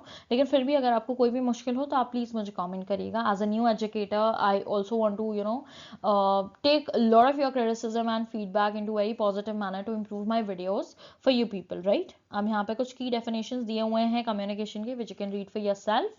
चलिए बात कर लेते हैं एलिमेंट ऑफ कम्युनिकेशन की, ठीक है। इसको आप प्रोसेस ऑफ कम्युनिकेशन भी बोल सकते हैं, वेरी वेरी इंपॉर्टेंट। और सबसे पहले इसमें जो है वो सेंडर होता है, ठीक है। सेंडर वो इंसान होता है जो मैसेज बनाता है और दूसरे को भेजना चाहता है, ठीक है। और जब मैसेज वो बनाता है तो वो मैसेज को एनकोड करता है, ठीक है, इंस्क्राइब करता है, मतलब कि इस तरीके से मैसेज ड्राफ्ट करता है सो दैट वो रिसीवर तक पहुंचा जा सके। फिर उसके बाद एक मैसेज होता है, मैसेज बेसिकली वो कंटेंट होता है जो सेंडर रिसीवर तक पहुंचाना चाह रहा है, राइट, ठीक है। अब मैसेज का जो कंटेंट है ये आपका इंफॉर्मेशन, आइडिया, फीलिंग, ओपिनियन, ये सारी चीज़ों को कन्वे करता है, ठीक है। अब इस मैसेज को रिसीवर तक पहुंचाने के लिए आपको एक मीडियम की ज़रूरत है, ठीक है। मीडियम एक ऐसा पाथ होता है जिसके थ्रू मैसेज जो है वो आपका रिसीवर तक पहुंच सकता है, ठीक है। अब अगर आप आमने सामने तो वॉइस आपका मीडियम हो सकता है, फोन पे बात करें तो टेक्स्ट मीडियम हो सकता है, अगर फॉर्मल बात करें तो ईमेल मीडियम हो सकता है। All these things our channel या फिर मीडियम ऑफ कम्युनिकेशन, ठीक है। और फिर वो चैनल या मीडियम किस पे पहुंचता है, वो पहुंचता है रिसीवर के पास। रिसीवर जो है आपके मैसेज को पहले डिकोड करता है, ठीक है। मतलब आपने जो मैसेज एनकोड करके भेजा है किसी चैनल के थ्रू, वो रिसीवर के पास जाता है और रिसीवर उस मैसेज को डिकोड करता है, इंटरप्रेट करता है, समझने की कोशिश करता है। और जब उसको वो मैसेज मिल जाता है तो वो उसका फीडबैक आपको देता है, ठीक है। तो रिसीवर के रिस्पॉन्स को या उसके रिएक्शन को जो वापस सेंडर के पास आता है, इसको हम क्या बोलते हैं, फीडबैक, ठीक है। और इसी के साथ एक लूप जो है वो बन जाता है, that is why we call it a cyclic and continuous process. Also it's a two-way process because two people are involved into it. ठीक है, अब इन सबके बीच में एग्जिस्ट करती है नॉइज. नॉइज एक डिस्ट्रैक्शन या कोई भी तरीके का इंटरफेरेंस हो सकता है जो आपके कम्युनिकेशन प्रोसेस को डिसरप्ट कर दे. ठीक है, अगर आप ऑनलाइन बात कर रहे हैं तो वाईफाई डिस्कनेक्ट हो जाना, this could be also explained as noise. ठीक है, अब यहाँ पे जो मैसेज यहाँ पे दोबारा लिख के आ गया है, इग्नोर दिस. ठीक है, ये आपकी पहली चीज है. दूसरा मैसेज, तीसरा चैनल, चौथा रिसीवर, पांचवा feedback, and it gonna make a very cyclic channel. और बीच में नॉइज एग्जिस्ट करती है हर जगह. ठीक है, चलिए अब हम बात कर रहे थे टाइप्स ऑफ कम्युनिकेशन की. तो पहला बेस्ड ऑन मोड. तो on the basis of mode communication दो तरीके से डिवाइडेड है, वर्बल कम्युनिकेशन और नॉन वर्बल कम्युनिकेशन. ठीक है, वर्बल कम्युनिकेशन शब्दों को इस्तेमाल करके होती है. ठीक है, तो वर्बल जब बोलता है इंसान तो आपको ऐसा लगता है कि सिर्फ सुनने वाला, मतलब जो आप मुंह से बोल रहे हो वो वर्बल है. No, that is verbal, true. लेकिन whenever you are communicating using words, okay, तो वर्ड्स रिटन में भी आ जाते हैं. तो आपकी ओरल स्पीच, डिस्कशन, लेक्चर, ये सब तो आता है वर्बल में. साथ ही साथ रिटन चीजें भी जो है वो वर्बल कम्युनिकेशन का ही पार्ट होती हैं, राइट. नॉन वर्बल कम्युनिकेशन के अंदर आ जाते हैं ऐसा कम्युनिकेशन जो बिना वर्ड्स के किया जाता है. वो आपके facial expression, gesture, posture, eye contact और टोन ऑफ वॉइस, जिसको पैरा लैंग्वेज भी बोला जाता है, ऐसे किया जा सकता है. ठीक है, तो टोन ऑफ वॉइस मतलब कि अगर कोई गुस्से में बात करेगा तो आप उसका मैसेज डिफरेंटली लेंगे as compare to when someone is talking to you in a very sweet manner. ठीक है, तो इसी को हम टोन ऑफ वॉइस बोलते हैं, जिसको पैरा लैंग्वेज भी बोलते हैं, टोन ऑफ वॉइस को. तो ये नॉन वर्बल कम्युनिकेशन के अंदर आता है. ओके, अब बात कर लेंगे communication types of communication on the basis of their direction. तो अपवर्ड कम्युनिकेशन, जब ऑर्गेनाइजेशन में कम्युनिकेशन सबऑर्डिनेट से सुपीरियर पे जा रही है, मतलब लोअर लेवल से टॉप लेवल पे जा रही है, तो ये अपवर्ड कम्युनिकेशन है. डाउनवर्ड इसका उल्टा हो जाएगा, जब top management, middle management communication flow करें लोअर मैनेजमेंट पे, तो ये डाउनवर्ड कम्युनिकेशन. हॉरिजॉन्टल कम्युनिकेशन मतलब कि जब इक्वल स्टेटस या इक्वल अथॉरिटी वाले लोगों में आपस में बात हो तो वो आपका हॉरिजॉन्टल कम्युनिकेशन हो जाता है. और डायगोनल कम्युनिकेशन मतलब कि अक्रॉस हायरार्की एंड डिपार्टमेंट्स. ठीक है, मतलब कि department A is talking to department C, यहाँ पे एक दूसरे का डायरेक्ट कोई लिंक नहीं है, तो यहाँ पर डायगोनल कम्युनिकेशन जो है वो एस्टेब्लिश होगा. ठीक है, स्ट्रक्चर के बेसिस पे कम्युनिकेशन दो तरीके का होता है, एक ऑफिशियल जो कि आपका फॉर्मल कम्युनिकेशन होता है, ये ऑफिशियल होता है, ये ऑर्गेनाइजेशनल हायरार्की को फॉलो करता है. ठीक है, दूसरा है आपका इनफॉर्मल कम्युनिकेशन जो अनऑफिशियल होता है, और ये ग्रेप वाइन कम्युनिकेशन इसका सबसे बड़ा एग्जाम्पल है. ग्रेप वाइन बेसिकली जो अंगूर के गुच्छे होते हैं उसको बोलते हैं, क्योंकि वाइन मतलब कि जो उसकी लटें होती है, if I am not wrong, if I am correct, जो भी बेल या लटें होती है अंगूर की वो हर जगह फैली हुई होती है. ठीक है, उसका कोई कॉन्क्रीट स्ट्रक्चर नहीं होता. तो वैसे ही इनफॉर्मल कम्युनिकेशन में बातों का भी कोई कॉन्क्रीट स्ट्रक्चर नहीं होता, वो कहीं से कहीं भी फैलती है. ठीक है, तो ये आपके अनऑफिशियल कम्युनिकेशन के एग्जाम्पल हो गया ग्रेप वाइन कम्युनिकेशन. ठीक है, चलिए अब हम बात कर लेते हैं कैरेक्टरिस्टिक ऑफ कम्युनिकेशन की. अगेन ये बताने की जरूरत नहीं है, आई थिंक मैंने पहले ही डेफिनेशन से, आप किसी भी चीज़ की डेफिनेशन अगर अच्छे से पढ़ लें तो आप उसके सारे कैरेक्टरिस्टिक्स उस डेफिनेशन में से निकाल लेते हैं. ठीक है, तो it's a two way process, it's continuous and dynamic, goal oriented. Obviously आप किसी से बात करते हैं तो किसी ना किसी मतलब से ही करते हैं. ठीक है, और कॉन्टेक्स्ट स्पेसिफिक मतलब कि कुछ ना कुछ कॉन्टेक्स्ट होता है बात करने का. कॉन्टेक्स्ट मतलब कि किसी पर्टिकुलर चीज़ पे या किसी पर्टिकुलर चीज़ को डिस्कस करने के लिए या किसी मतलब से बेसिकली आप किसी से कम्युनिकेट करते हैं. Okay, then it requires feedback. इसमें फीडबैक आना ज़रूरी है तभी आप इसको आगे कैरी ऑन कर पाएंगे. और ये कल्चर और एनवायरनमेंट से बहुत ज़्यादा इन्फ्लुएंस होती है. साथ ही साथ ये वर्बल या नॉन वर्बल कुछ भी हो सकता है. ओके, चलिए बात कर लेते हैं इफेक्टिव कम्युनिकेशन की. तो इफेक्टिव कम्युनिकेशन इंश्योर करता है कि मैसेज जो है वो जो आपने भेजा वो रिसीवर के पास रिसीव हो गया बिना किसी डिस्टॉर्शन या डिस्टर्बेंस के. ठीक है, तो डिस्टॉर्शन मतलब कि एक गेम नहीं होता है कि 7-8 लोग लाइन से खड़े हो जाते हैं, पहला वाला बंदा एक स्टेटमेंट बोलता है और जब आखिरी वाले बंदे तक वो बात पहुंचती है तो वो कुछ और ही हो जाता है. ठीक है, तो उसको हम डिस्टॉर्शन बोलते हैं कि मतलब मैसेज भेजना तो कुछ और था लेकिन पहुंचते पहुंचते वो कुछ और ही उसका कॉन्टेक्स्ट जो है वो निकल के आ गया. ठीक है, तो इफेक्टिव मैसेज या कम्युनिकेशन को हम इफेक्टिव कम्युनिकेशन तब बोलेंगे जब आपका डिजायर्ड मैसेज रिसीवर के पास बिना किसी डिस्टॉर्शन के पहुंच जाए. ठीक है, अब बात कर लेते हैं कैरेक्टरिस्टिक क्या होंगी इफेक्टिव कम्युनिकेशन की. मैसेज में क्लैरिटी होनी चाहिए, सिंपल लैंग्वेज होना चाहिए, करेक्ट होना चाहिए, एक्यूरेट होना चाहिए, कंप्लीटनेस होना चाहिए, शुडंट बी एनी हाफ और इररिलेवेंट इन्फॉर्मेशन। टाइमलीनेस होनी चाहिए, मतलब कि अगर आप किसी को बता रहे हो कि भाई कल तक सेल है और आप बता ही 6 दिन बाद रहे हो, तो कल तक सेल का क्या मतलब, ठीक है। फिर प्रॉपर फीडबैक, आपको उस पर्टिकुलर का मैसेज पे फीडबैक मिलना चाहिए, ठीक है, तभी आप जो पूरी कम्युनिकेशन है वो साइक्लिक हो पाएगी, और सेंडर को भी ये पता चलेगा कि रिसीवर का इनपुट या जवाब उस पर्टिकुलर चीज़ के लिए क्या था, ठीक है। और नॉइज एब्सेंस होना चाहिए, सो दैट मैसेज जो है वो क्लियरली सेंडर रिसीवर के बीच में फ्लोट हो सके, ठीक है। अब रिटन कम्युनिकेशन की बात कर लेते हैं। इसके फीचर्स होते हैं, ये एक परमानेंट रिकॉर्ड होता है, फॉर्मल होता है, स्ट्रक्चर्ड होता है, और इसमें एम्बिगिटी मतलब चीज़ें बदलने की, और एम्बिगिटी का बेसिकली मतलब होता है हेर फेर करने की, जो यहाँ पे गुंजाइश है वो काफ़ी कम हो जाती है, ठीक है, क्योंकि चीज़ें लिखित में होती हैं जिसको आप बदल नहीं सकते बार बार, ठीक है, अगर आप उसको मेंटेन करके रखें तो। फिर इसके एग्जांपल हो जाएंगे रिपोर्ट्स, ईमेल, नोटिसेस एक्सेट्रा, ठीक है। अब लिमिटेशंस ये हैं इस पर्टिकुलर मीडियम की कि ये डिलेड फीडबैक में कन्वर्ट हो जाता है, मतलब कोई मेरे को फ़ोन पे कॉल करके बात कर लेगा, probably I end up replying on that same moment, right. लेकिन अगर कोई मुझे ईमेल भेजेगा तो I can take couple of days to revert to that mail, और might I not even end up watching it, okay. चलिए, तो यहाँ पे इसलिए फीडबैक जो है वो थोड़ा डिलेड हो जाता है, और ये थोड़ा सा टाइम कंज्यूमिंग प्रोसेस है to get everything drafted into words, right.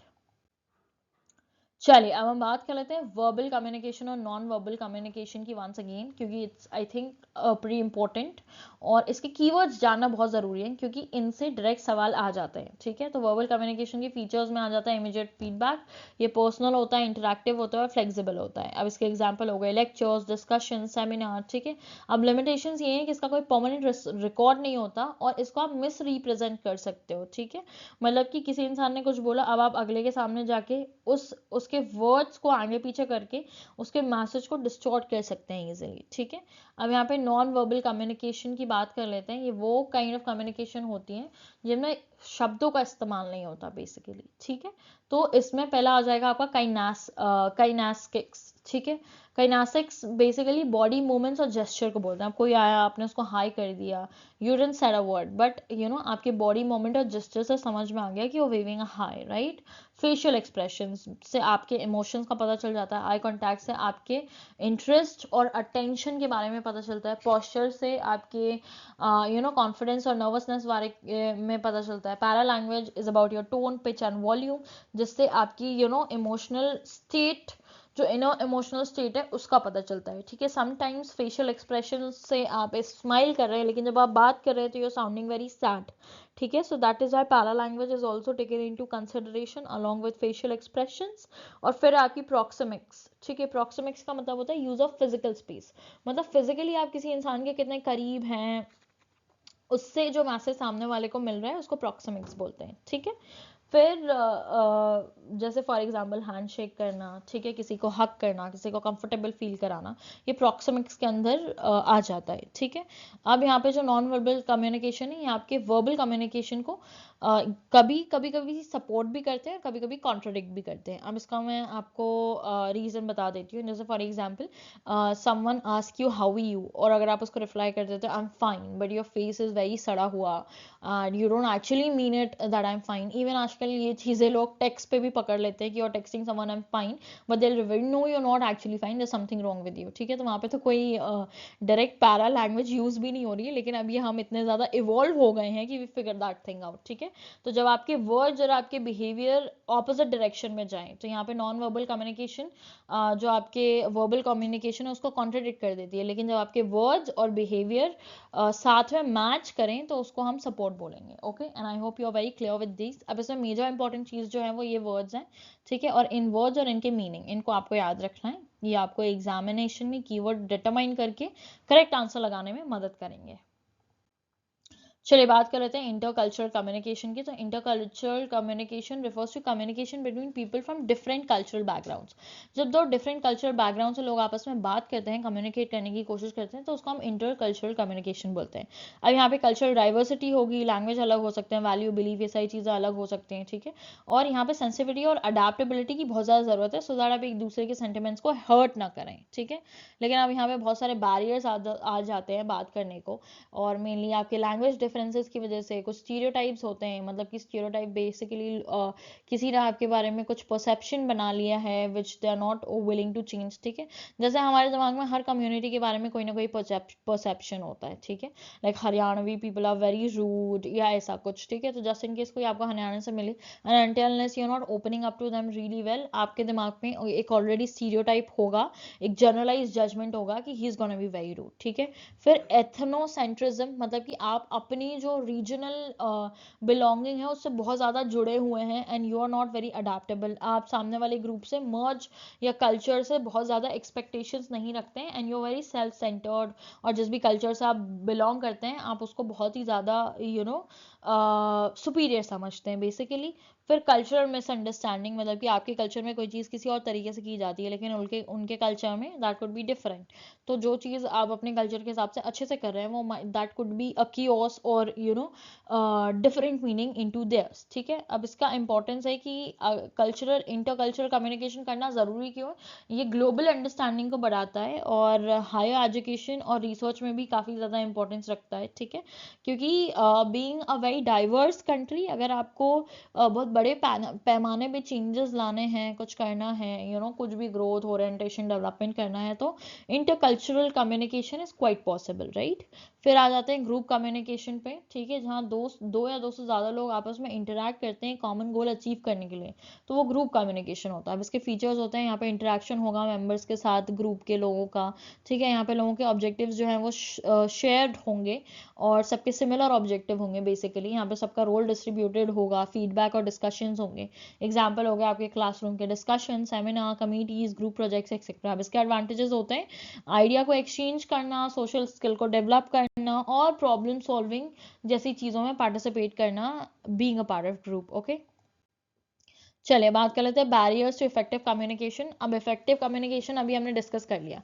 Barriers to communication का मतलब है कि वो सारे ऑब्स्टिकल्स, मतलब कि रुकावटें आना, जैसे कि अर्थ का अनर्थ हो जाए, डिस्टॉर्ट कर देना मैसेज को डिले कर देना, या फिर प्रिवेंट करना correct understanding of the message, ठीक है। मतलब आपने जो मैसेज भेजा है वो किसी को प्रॉपरली समझ ही ना आए, इस तरीके से मैसेज भेजने से, या फिर इस तरीके से मैसेज किसी के सामने पहुंचे जहाँ पे कोई ऑब्स्टिकल हो, तो उसको हम बैरियर्स टू कम्युनिकेशन बोलते हैं, ठीक है। और ये यूजुअली सेंडर और रिसीवर के बीच में मिसअंडरस्टैंडिंग क्रिएट करता है, ठीक है।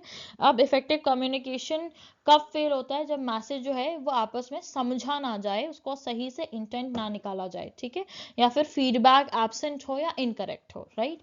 अब हम बात कर लेते हैं बहुत सारे टाइप के इफेक्टिव बैरियर्स की, ठीक है। तो सॉरी, बैरियर्स ऑफ कम्युनिकेशन की एक्चुअली, ठीक है। तो जो पहला टाइप है वो है फिजिकल बैरियर। ये बैरियर इन्वायरमेंट या एक्सटर्नल ऑब्स्टिकल की वजह से होता है।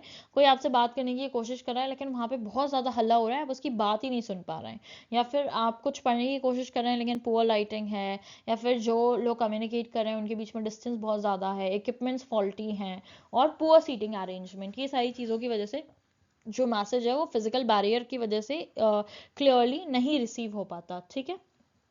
अब साइकोलॉजिकल बैरियर ये होता है मेंटल और इमोशनल स्टेट की वजह से। अगर सेंडर या रिसीवर में से किसी की भी मेंटल या इमोशनल स्टेट जो है वो इक्विवेलेंट नहीं है एक दूसरे के, ठीक है, या फिर they might end up feeling some kind of stress, anxiety, fear, prejudice, attitude and belief in either of the sender और रिसीवर और बोथ। तो यहाँ पे जो मैसेज है उसको मिस इंटरप्रेट किया जा सकता है, या यहाँ पे आपको मिसअंडरस्टैंडिंग हो सकती है, ठीक है। या फिर लोग जो हैं इस तरीके के मैसेज को इग्नोर भी कर सकते हैं अगर वो साइकोलॉजिकली प्रेजेंट नहीं है उस मैसेज को रिसीव करने के लिए, उस कॉन्वर्सेशन में इंडल्ज होने के लिए, ठीक है। चलिए बात करेंगे सेमांटिक लैंग्वेज बैरियर्स की, ठीक है। तो ये बैरियर्स होते हैं यूजुअली यूज ऑफ लैंग्वेज और सिंबल्स की वजह से, ठीक है। एम्बिगुअस वर्ड्स बोलने की वजह से, टेक्निकल जार्गन, मतलब कि आप ऐसी चीज़ें यूज़ कर लो जो सामने वाले को समझ ही ना आए, ठीक है। अब जैसे फॉर एग्जांपल मैं किसी से बात करी और मैंने उनको बोल दिया I am feeling little under the weather, ठीक है। अब सामने वाले को इसका मतलब ही नहीं पता है तो वो बेचारा इंटरप्रेट ही करता रह जाएगा कि ये कौन से वेदर के अंडर आ गए, but actually it means that I am not quite well, okay, I am feeling little sick. तो टेक्निकल जार्गन्स और ऐसी चीज़ों का इस्तेमाल ना करना, एम्बिगुअस वर्ड्स ना बोलना जिसका क्लैरिटी से कोई मीनिंग ना निकले, ठीक है, कॉम्प्लेक्स सेंटेंसेस का यूज़ करना, डिफरेंट मीनिंग्स बोल, मतलब बेसिकली कुछ वर्ड्स ऐसे होते हैं जो हर कल्चर में यूज़ किए जाते हैं लेकिन हर कल्चर में उसका मतलब अलग होता है, ठीक है। तो ऑल ऑफ दीज थिंग्स, या फिर किसी लैंग्वेज सिंबल या साइन का यूज़ कर लेना जो अलग अलग लोगों के लिए अलग अलग मतलब रखता हो, ठीक है। तो अब अब जैसे हमारे यहाँ स्वास्थ्य का साइन है, that is very auspicious to us, ठीक है, लेकिन जर्मनी में वो नाजीज की रूलिंग पार्टी का साइन था, ठीक है, एंड बेसिकली इट इज़ उल्टा, लेकिन it's not that recognisable for them, ठीक है। तो अगर वहाँ पे जाके आप किसी को ऐसा कुछ गिफ्ट कर दोगे तो दिल लाइक जंप इन हॉरर, क्योंकि वो उनके लिए बिल्कुल भी सही नहीं है, they don't like it any more because of the previous past, okay. अब इसका इफेक्ट क्या होगा कि रिसीवर जो है वो आपके मैसेज को मिसअंडरस्टैंड कर लेगा। अब आ जाएंगे आपके ऑर्गेनाइजेशनल बैरियर्स जो अकर होते हैं स्ट्रक्चर और हायरार्की सही से ऑर्गेनाइज ना होने की वजह से ऑर्गेनाइजेशन के अंदर, ठीक है। अब इसका एग्जांपल हो सकता है long chain of command, rigid rules, poor policies, filtering of information, मतलब एक बंदे से दूसरी बात दूसरी जगह तक प्रॉपरली स्मूथली सही तरीके से पहुंच ही नहीं पा रही है, ठीक है। अब इसके इफेक्ट में आपके ऑर्गेनाइजेशन का जो काम है वो डिस्टॉर्ट, जो कम्युनिकेशन पहुंचाना चाह रहे हो आप वो डिस्टॉर्ट हो सकती है, डीले हो सकती है, ठीक है। सो लॉन्ग टर्म इफेक्ट इसका ऑर्गेनाइजेशनल बैरियर का यही होता है, ओके। चलिए अब आगे हमारे कल्चरल बैरियर्स, ये अराइज होते हैं कल्चरल वैल्यू या बिलीफ या कस्टम में डिफरेंस होने की वजह से, ठीक है। तो जैसे डिफरेंट कम्युनिकेशन स्टाइल है, कल्चरल स्टीरियोटाइप है, एथनोसेंट्रिज्म है, ये सारी चीज़ों की वजह से कल्चरल बैरियर्स जो हैं वो होते हैं और मिसअंडरस्टैंडिंग क्रिएट हो सकती है इंटर कल्चरल कम्युनिकेशन के बीच, अगर लोग अपने कल्चरल बिलीव्स, वैल्यूज़ या कस्टम्स को बहुत ज़्यादा ओवर रिफ्लेक्ट करते हैं in any kind of communication without knowing the other person's understanding about that particular topic or behavior, ठीक है। आखिरी है आई थिंक आपका मैकेनिकल और टेक्नोलॉजिकल बैरियर, ये फेलियर ऑफ कम्युनिकेशन टूल्स की वजह से होता है, मतलब कि इंटरनेट फेलियर हो गया, पोअर ऑडियो क्वालिटी हो गया, सॉफ्टवेयर इशू हो गया, इसका इफेक्ट यही होता है कि कम्युनिकेशन जो है वो इंटरप्ट हो जाती है, then you can resume later whenever your connections are good, ठीक है। अब यहाँ पे ये जो एग्जाम्पल्स हैं, कीवर्ड्स हैं, इनसे आप अगर कोई भी रिलेटेड आपको सवाल आता है केस स्टडी बेसिस, तो आप इन कीवर्ड्स का इस्तेमाल करके करेक्ट आंसर्स पे डेफिनेटली पहुंच सकते हैं। मैं उम्मीद करती हूँ कि आप साथ साथ में नोट्स बना रहे होंगे। Also I think I mention it already कि इफ नॉट, आपको इसकी पीडीएफ भी डेफिनेटली मिलेगी। Now many people are requesting for various kind of PDFs into every single video, तो now I have decided to make a Telegram channel जहाँ पे आप जाके ऐड हो सकते हैं। मैं इसका लिंक कुछ दिनों में इस वीडियो के नीचे भी डाल दूंगी। ऑल्सो आप चैनल पे जाके कम्युनिटी पोस्ट भी चेकआउट कर लीजिएगा 1-2 दिनों में, तो इसलिए आप चैनल को सब्सक्राइब जरूर करिएगा अगर आपने अभी तक नहीं किया है, तो that gonna really help me a lot and motivate me to bring you people more such content. और पार्ट 2 के लिए भी बेल आइकन दबा लीजिएगा so that in couple of days only part 2 will be out, तो आपको उसका notification मिल जाए, ओके। चलिए अब हमारा अगला टॉपिक है mass media and society, very very important again, ठीक है। तो mass media refers two means of communication that reach a large audience simultaneously, जब एक ही वक्त में बहुत सारे ऑडियंस को केटर करना है तो वहाँ पे हम मास मीडिया का इस्तेमाल करते हैं। ये ऐड करता है ब्रिज करने के लिए इंफॉर्मेशन, बेसिकली जो भी सोसाइटी है और सोसाइटी तक आपको जो भी इंफॉर्मेशन पहुंचानी है उसके लिए मास मीडिया एक गेटवे की तरह काम करता है, ओके। अब टाइप्स ऑफ मास मीडिया हो जाएंगे आपके प्रिंट मीडिया जिसके अंदर न्यूज़पेपर, मैगजीन, जर्नल्स आ जाते हैं, electronic media, radio and television, और आजकल जो सबसे ज़्यादा फास्ट रैपिडली ग्रोइंग है that is the internet, social media and online news portals, okay. अब बात करते हैं impact of mass media on society, मतलब कि मास मीडिया का सोसाइटी पे क्या इम्पैक्ट है, ठीक है।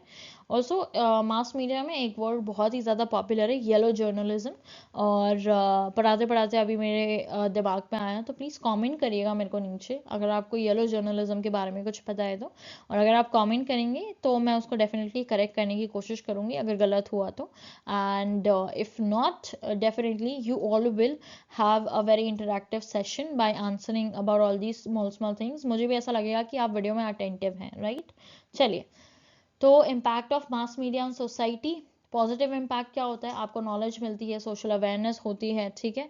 Democratic participation, as a human of a democratic nation आपका भी जो इंफॉर्मेशन है उसको गेन करने का जो है यहाँ पे राइट होता है, आपको भी एक डेमोक्रेटिक पार्टिसिपेशन मिलता है मास मीडिया के थ्रू किसी भी कंट्री में, किसी भी जगह में, ठीक है।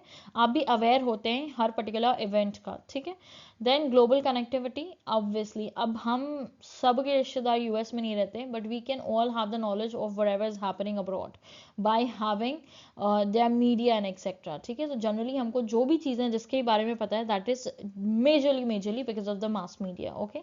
अब नेगेटिव इम्पैक्ट भी होता है मीडिया का, वो है मिस इन्फॉर्मेशन, मीडिया बायस होना, ठीक है, जिसकी वजह से आपकी जो नॉलेज है उसमें बहुत ज़्यादा इफेक्ट आ सकता है, फ़र्क पड़ सकता है, क्योंकि जो भी आपको फीड किया जा रहा है that could be wrong to many extent, right.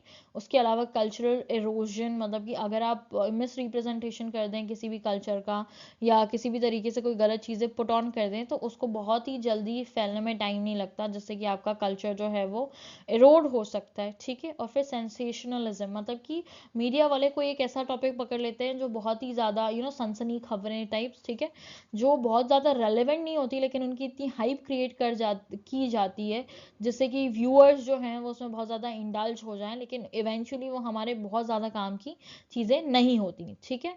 अब हायर एजुकेशन में मास मीडिया का क्या रोल है वो देख लेते हैं।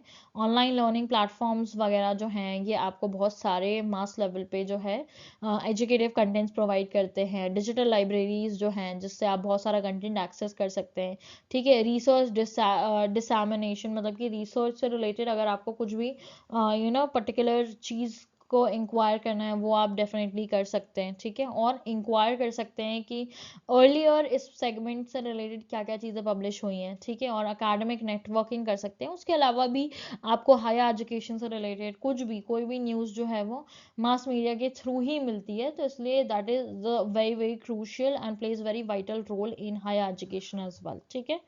चलिए, अब हम आ चुके हैं हमारे यूनिट 5 पे, जो है आपका मैथमेटिकल रीजनिंग एंड एप्टीट्यूड, ठीक है। तो कुछ चीज़ें हम आज यहाँ पे इस पर्टिकुलर टॉपिक से डिस्कस करने वाले हैं।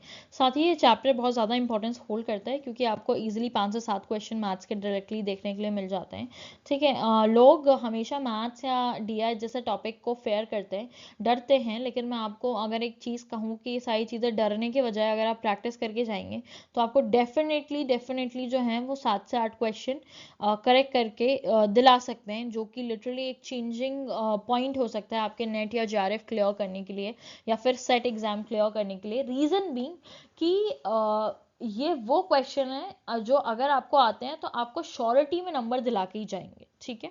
तो जो भी लोग डीआई या मैथ से डरते हैं, मेरा सजेशन बस उनके लिए यही है कि आप 15 दिन प्रैक्टिस करके देखिए, एंड अगर आप एक भी क्वेश्चन सही नहीं कर पाते होंगे तो ट्रस्ट मी 15 दिन की प्रैक्टिस के बाद, और वो प्रैक्टिस भी ज़्यादा नहीं करनी है, 2 पीवाईक्यूज भी अगर आप एक दिन में कर रहे हैं तो 15 दिन मतलब 30 पेपर करके आप खुद देखेंगे कि आप जो है अगर एक भी क्वेश्चन सही नहीं कर पा रहे थे तो 90% क्वेश्चन जो है वो 30 दिनों के अंदर सही कर पाएंगे, obviously, because the maths and reasoning in DI is not that high level here that you will not be able to do it, ठीक है।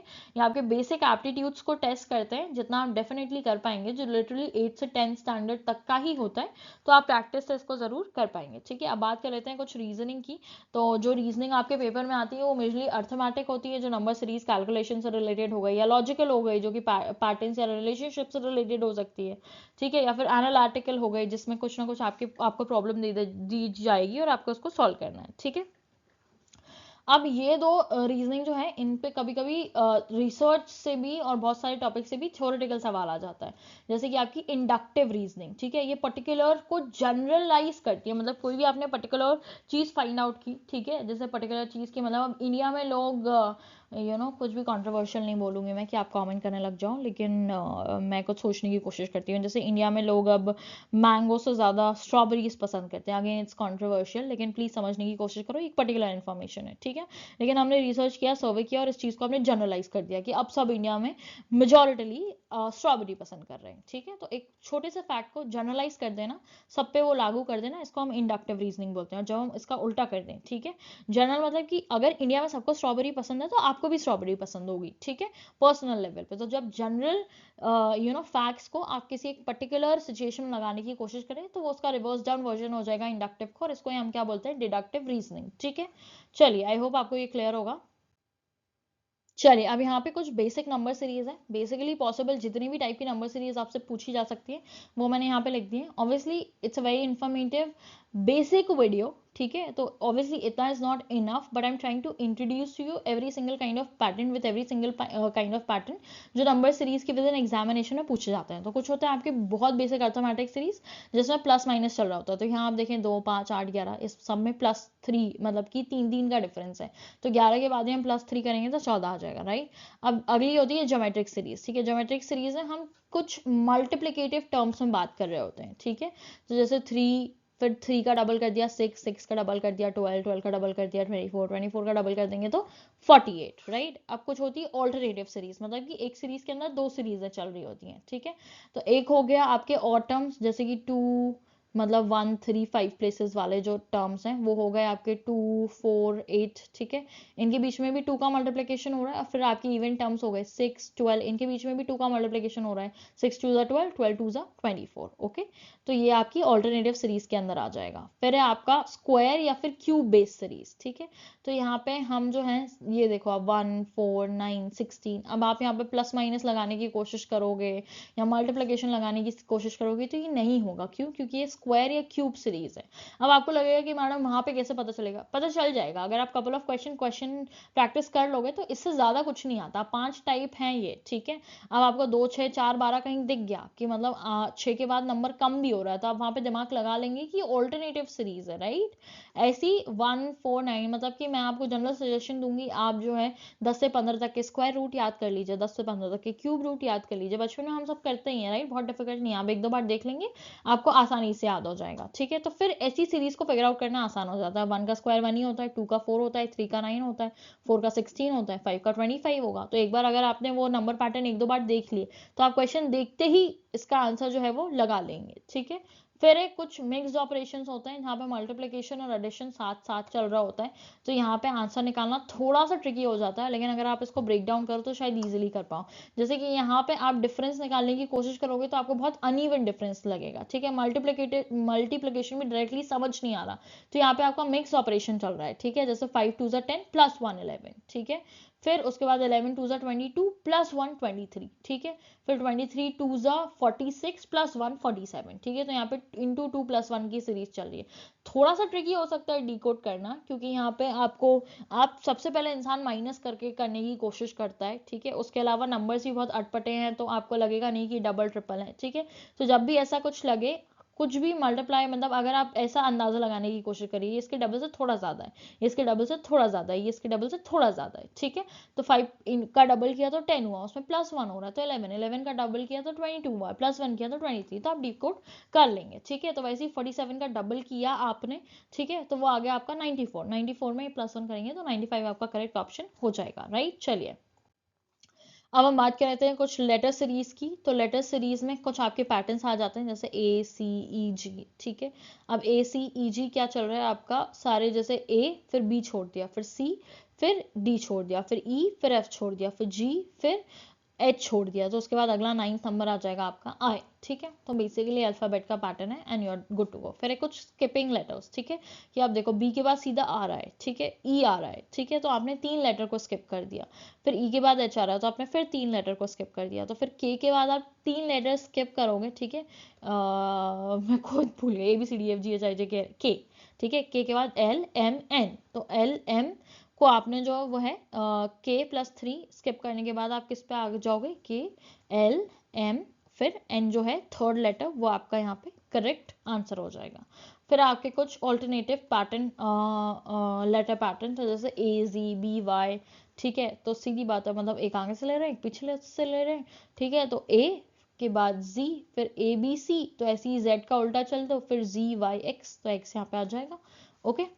फिर है position value series. Position value series में देखो अब यहाँ पे डी की पोजीशन 4 होती है, एच की 8 होती है, एल की 12 होती है, पी की 16 होती है। तो अब अगर आप इसके पोजीशन के पैटर्न को देखो तो 4 की टेबल चल रही है, ठीक है। तो अब अगला नंबर जो 20th जगह पे आता होगा वो होगा, तो 20th पे टी आता है, ठीक है। अब आपको 1 से 26 अल्फाबेट है, अगर आप नहीं भी याद करो तो आई थिंक इतना टाइम रहता है कि आप काउंट करके उनके नंबर्स फटाफट नीचे लिख दो, लेकिन जब आप ये सीरीज सॉल्व करेंगे तो आपको जनरली कुछ कुछ नंबर जो है वो याद हो जाएंगे, जैसे ई 5 नंबर होता है, तो अगर आपने कुछ ऐसे रैंडम 5-6 नंबर भी याद कर लिए पूरे आपके अल्फ़ाबेट्स के, तो आपका वहाँ पे कैलकुलेशन काफ़ी ज़्यादा आसान हो जाएगा। ठीक है, चलिए बात कर रहे थे कोडिंग की। बहुत ही आसान होता है, जैसे कैट है तो कैट के लिए डी भी यूज़ किया, तो डॉग के लिए क्या यूज़ करेंगे, सिंपल है, सी की जगह पे डी यूज़ कर रहे हैं, ए की जगह पे बी यूज़ कर रहे हैं, टी की जगह पे यू यूज़ कर रहे हैं तो +1 कर रहे हैं, तो फिर डी की जगह पे ई यूज़ कर देंगे, ओ की जगह पे पी, फिर जी की जगह पे एच, तो कोड बन जाएगा EPH, सिंपल। ठीक है, फिर रिवर्स अल्फ़ाबेट कोडिंग कर रहे हैं अगर, ठीक है, तो बोल रहे हैं कि if A is equals to G, B is equals to by, तो सी क्या होएगा, तो ए जी है, बी वाई है, तो सी एक्स ही होएगा। ठीक है, अल्फ़ाबेटिकली उल्टा चल रहा है यहाँ पे। ठीक है, या फिर कुछ इस तरीके का क्वेश्चन आपको देखने मिल सकता है, बोल रहे हैं कि बुक को अगर हम ऐसे लिख रहे हैं तो पेन को कैसे लिखेंगे, तो फिर अगर हम फिर वर्ड्स पे देखेंगे तो फिर बी की जगह पे सी लिखा हुआ है, ओ की जगह पे पी लिखा हुआ है, फिर ओ की जगह पे पी है, के की जगह पे एल है, तो आप लेटर में एक अगला वाला जो वर्ड है उसको ऐड ऑन करके यहाँ पे लिख रहे हैं। तो फिर पेन का देख लेते हैं, पी की जगह पे क्यू आ जाएगा, ई की जगह पे एफ आ जाएगा, एन की जगह पे ओ आ जाएगा, तो क्यू एफ ओ जो है पेन का कोड बन जाएगा। ठीक है, तो मेजरली ये 3 तरीके के ही लेटर कोडिंग्स आते हैं, तो आई थिंक आप इजिली समझ गए अगर, तो आप कर लेंगे। ठीक है, चलिए ऐसे ही रिलेशनशिप वाले क्वेश्चन आ जाते हैं, कुछ होते हैं ऑब्जेक्ट या फंक्शन पे, तो अगर पेन लिखने के काम आता है तो नाइफ कट करने के, तो नाइफ का आंसर कट हो जाएगा। पार्ट और होल पे आ सकते हैं, wheel is related to car, तो page is related to book. ठीक है, फिर कुछ कॉज या इफेक्ट पे आ जाते हैं, फायर का इफेक्ट होता है स्मोक, या फिर स्मोक का कॉज होता है फायर, तो डिसीज का कॉज होएगा सिम्टम्स, मतलब कि आपको कुछ सिम्टम्स दिखे तो डिसीज है, स्मोक है तो फायर हो गई। ठीक है, कॉज एंड इफेक्ट।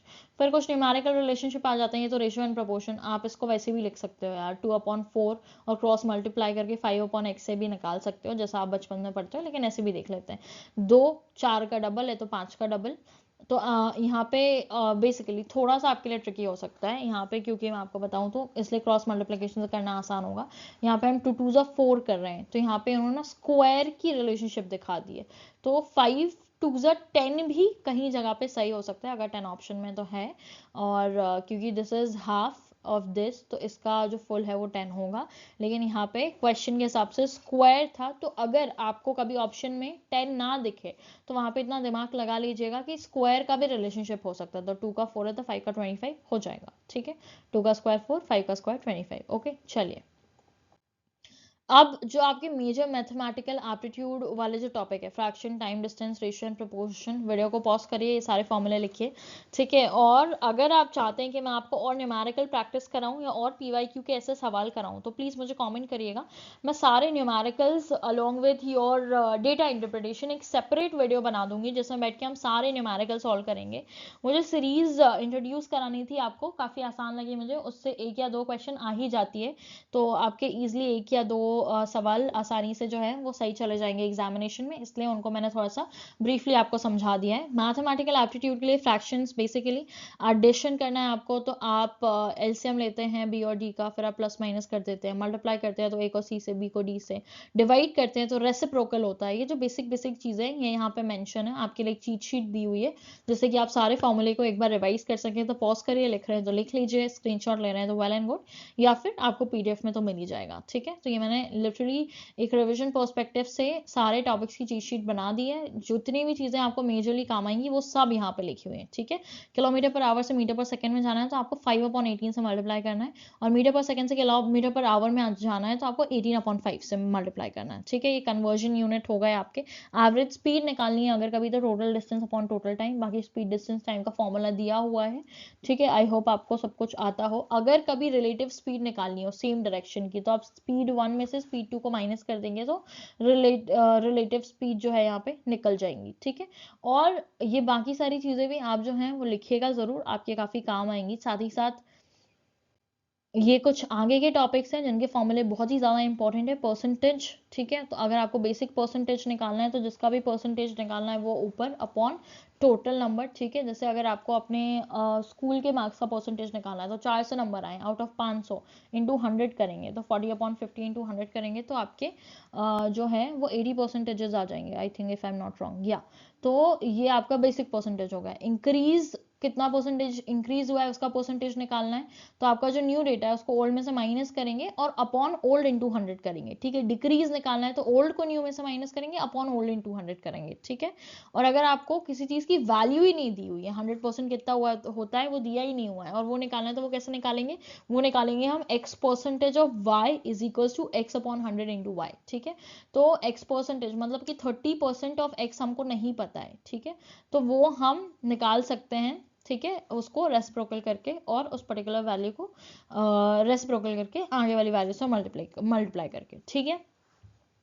तो ये देख सकते हैं, ऐसे आपको प्रॉफिट एंड लॉस के सारे फॉर्मूले दिए हैं, इंटरेस्ट एंड कंपाउंड के सारे फॉर्मूले दिए हैं, डिस्काउंटिंग के दिए हैं, एवरेजेस के दिए, इससे ज़्यादा कुछ भी नहीं आएगा आपके पेपर 1 में एप्टीट्यूड से रिलेटेड। तो इसका स्क्रीनशॉट लीजिए, लिख रहे हैं तो वेरी गुड लिखिए, एंड आई ऑलवेज प्रेफर लिखना rather than taking screenshot and PDF, वो आपके फ़ोन में पड़ी ही रह जाएगी, लेकिन फिर भी मैं आपको प्रोवाइड करा दूंगी। लेकिन अगर आप देख रहे हैं तो और लिख रहे हैं तो वेरी अप्रिशिएटिव। तो इसी के साथ हमारे जो 5 के 5 यूनिट होते हैं आपके एमपी सेट के सिलेबस के, वो मैंने पूरे यहाँ पे कवर कर दिए हैं। नेट वाले बच्चे भी इसको रेफर कर सकते हैं, लेकिन क्योंकि सेट एग्जामिनेशन पे वीडियो आया है तो मैंने आपका जो रीसेंट सिलेबस है उसके हर एक टॉपिक को इस पर्टिकुलर वीडियो में कवर कर दिया है, ठीक है, जो कि आपके रिविजन पर्सपेक्टिव से, इंट्रोडक्शन पर्सपेक्टिव से हर तरीके से आपके लिए बेनिफिशियल होगा। और अगर आप इस पूरे यूनिट के नोट्स को या इस वीडियो को कपल ऑफ टाइम देख के भी जाएंगे एग्जामिनेशन में, तो भी आप मेजॉरिटी ऑफ टॉपिक से जो है इंट्रोड्यूस रहेंगे। आपको ज़रूर ऐसा लगेगा कि आपको एग्जामिनेशन में सब कुछ समझ में आ रहा है, आप उन सारी चीज़ों को कर पा रहे हैं, ठीक है। तो इसी के साथ मिलते हैं अगले वीडियो में, तब तक के लिए चैनल को सब्सक्राइब करिएगा, ठीक है, और बेल आइकन को प्रेस करिएगा सो दैट आप इसका अगला पार्ट भी देख पाएं। And please feel free to comment down below whatever you feel like regarding this particular lecture, ठीक है। I am very open for your doubts, criticism, जो भी आप बोलना चाहते हैं मेरे को कमेंट करके बताइएगा। It gonna help me to improve a lot and bring you people more better content, ठीक है। तो lastly please like, share and subscribe to my channel, and all the very best for your examination. You will definitely be able to do it this time, right? So take care, and please wait for the next video.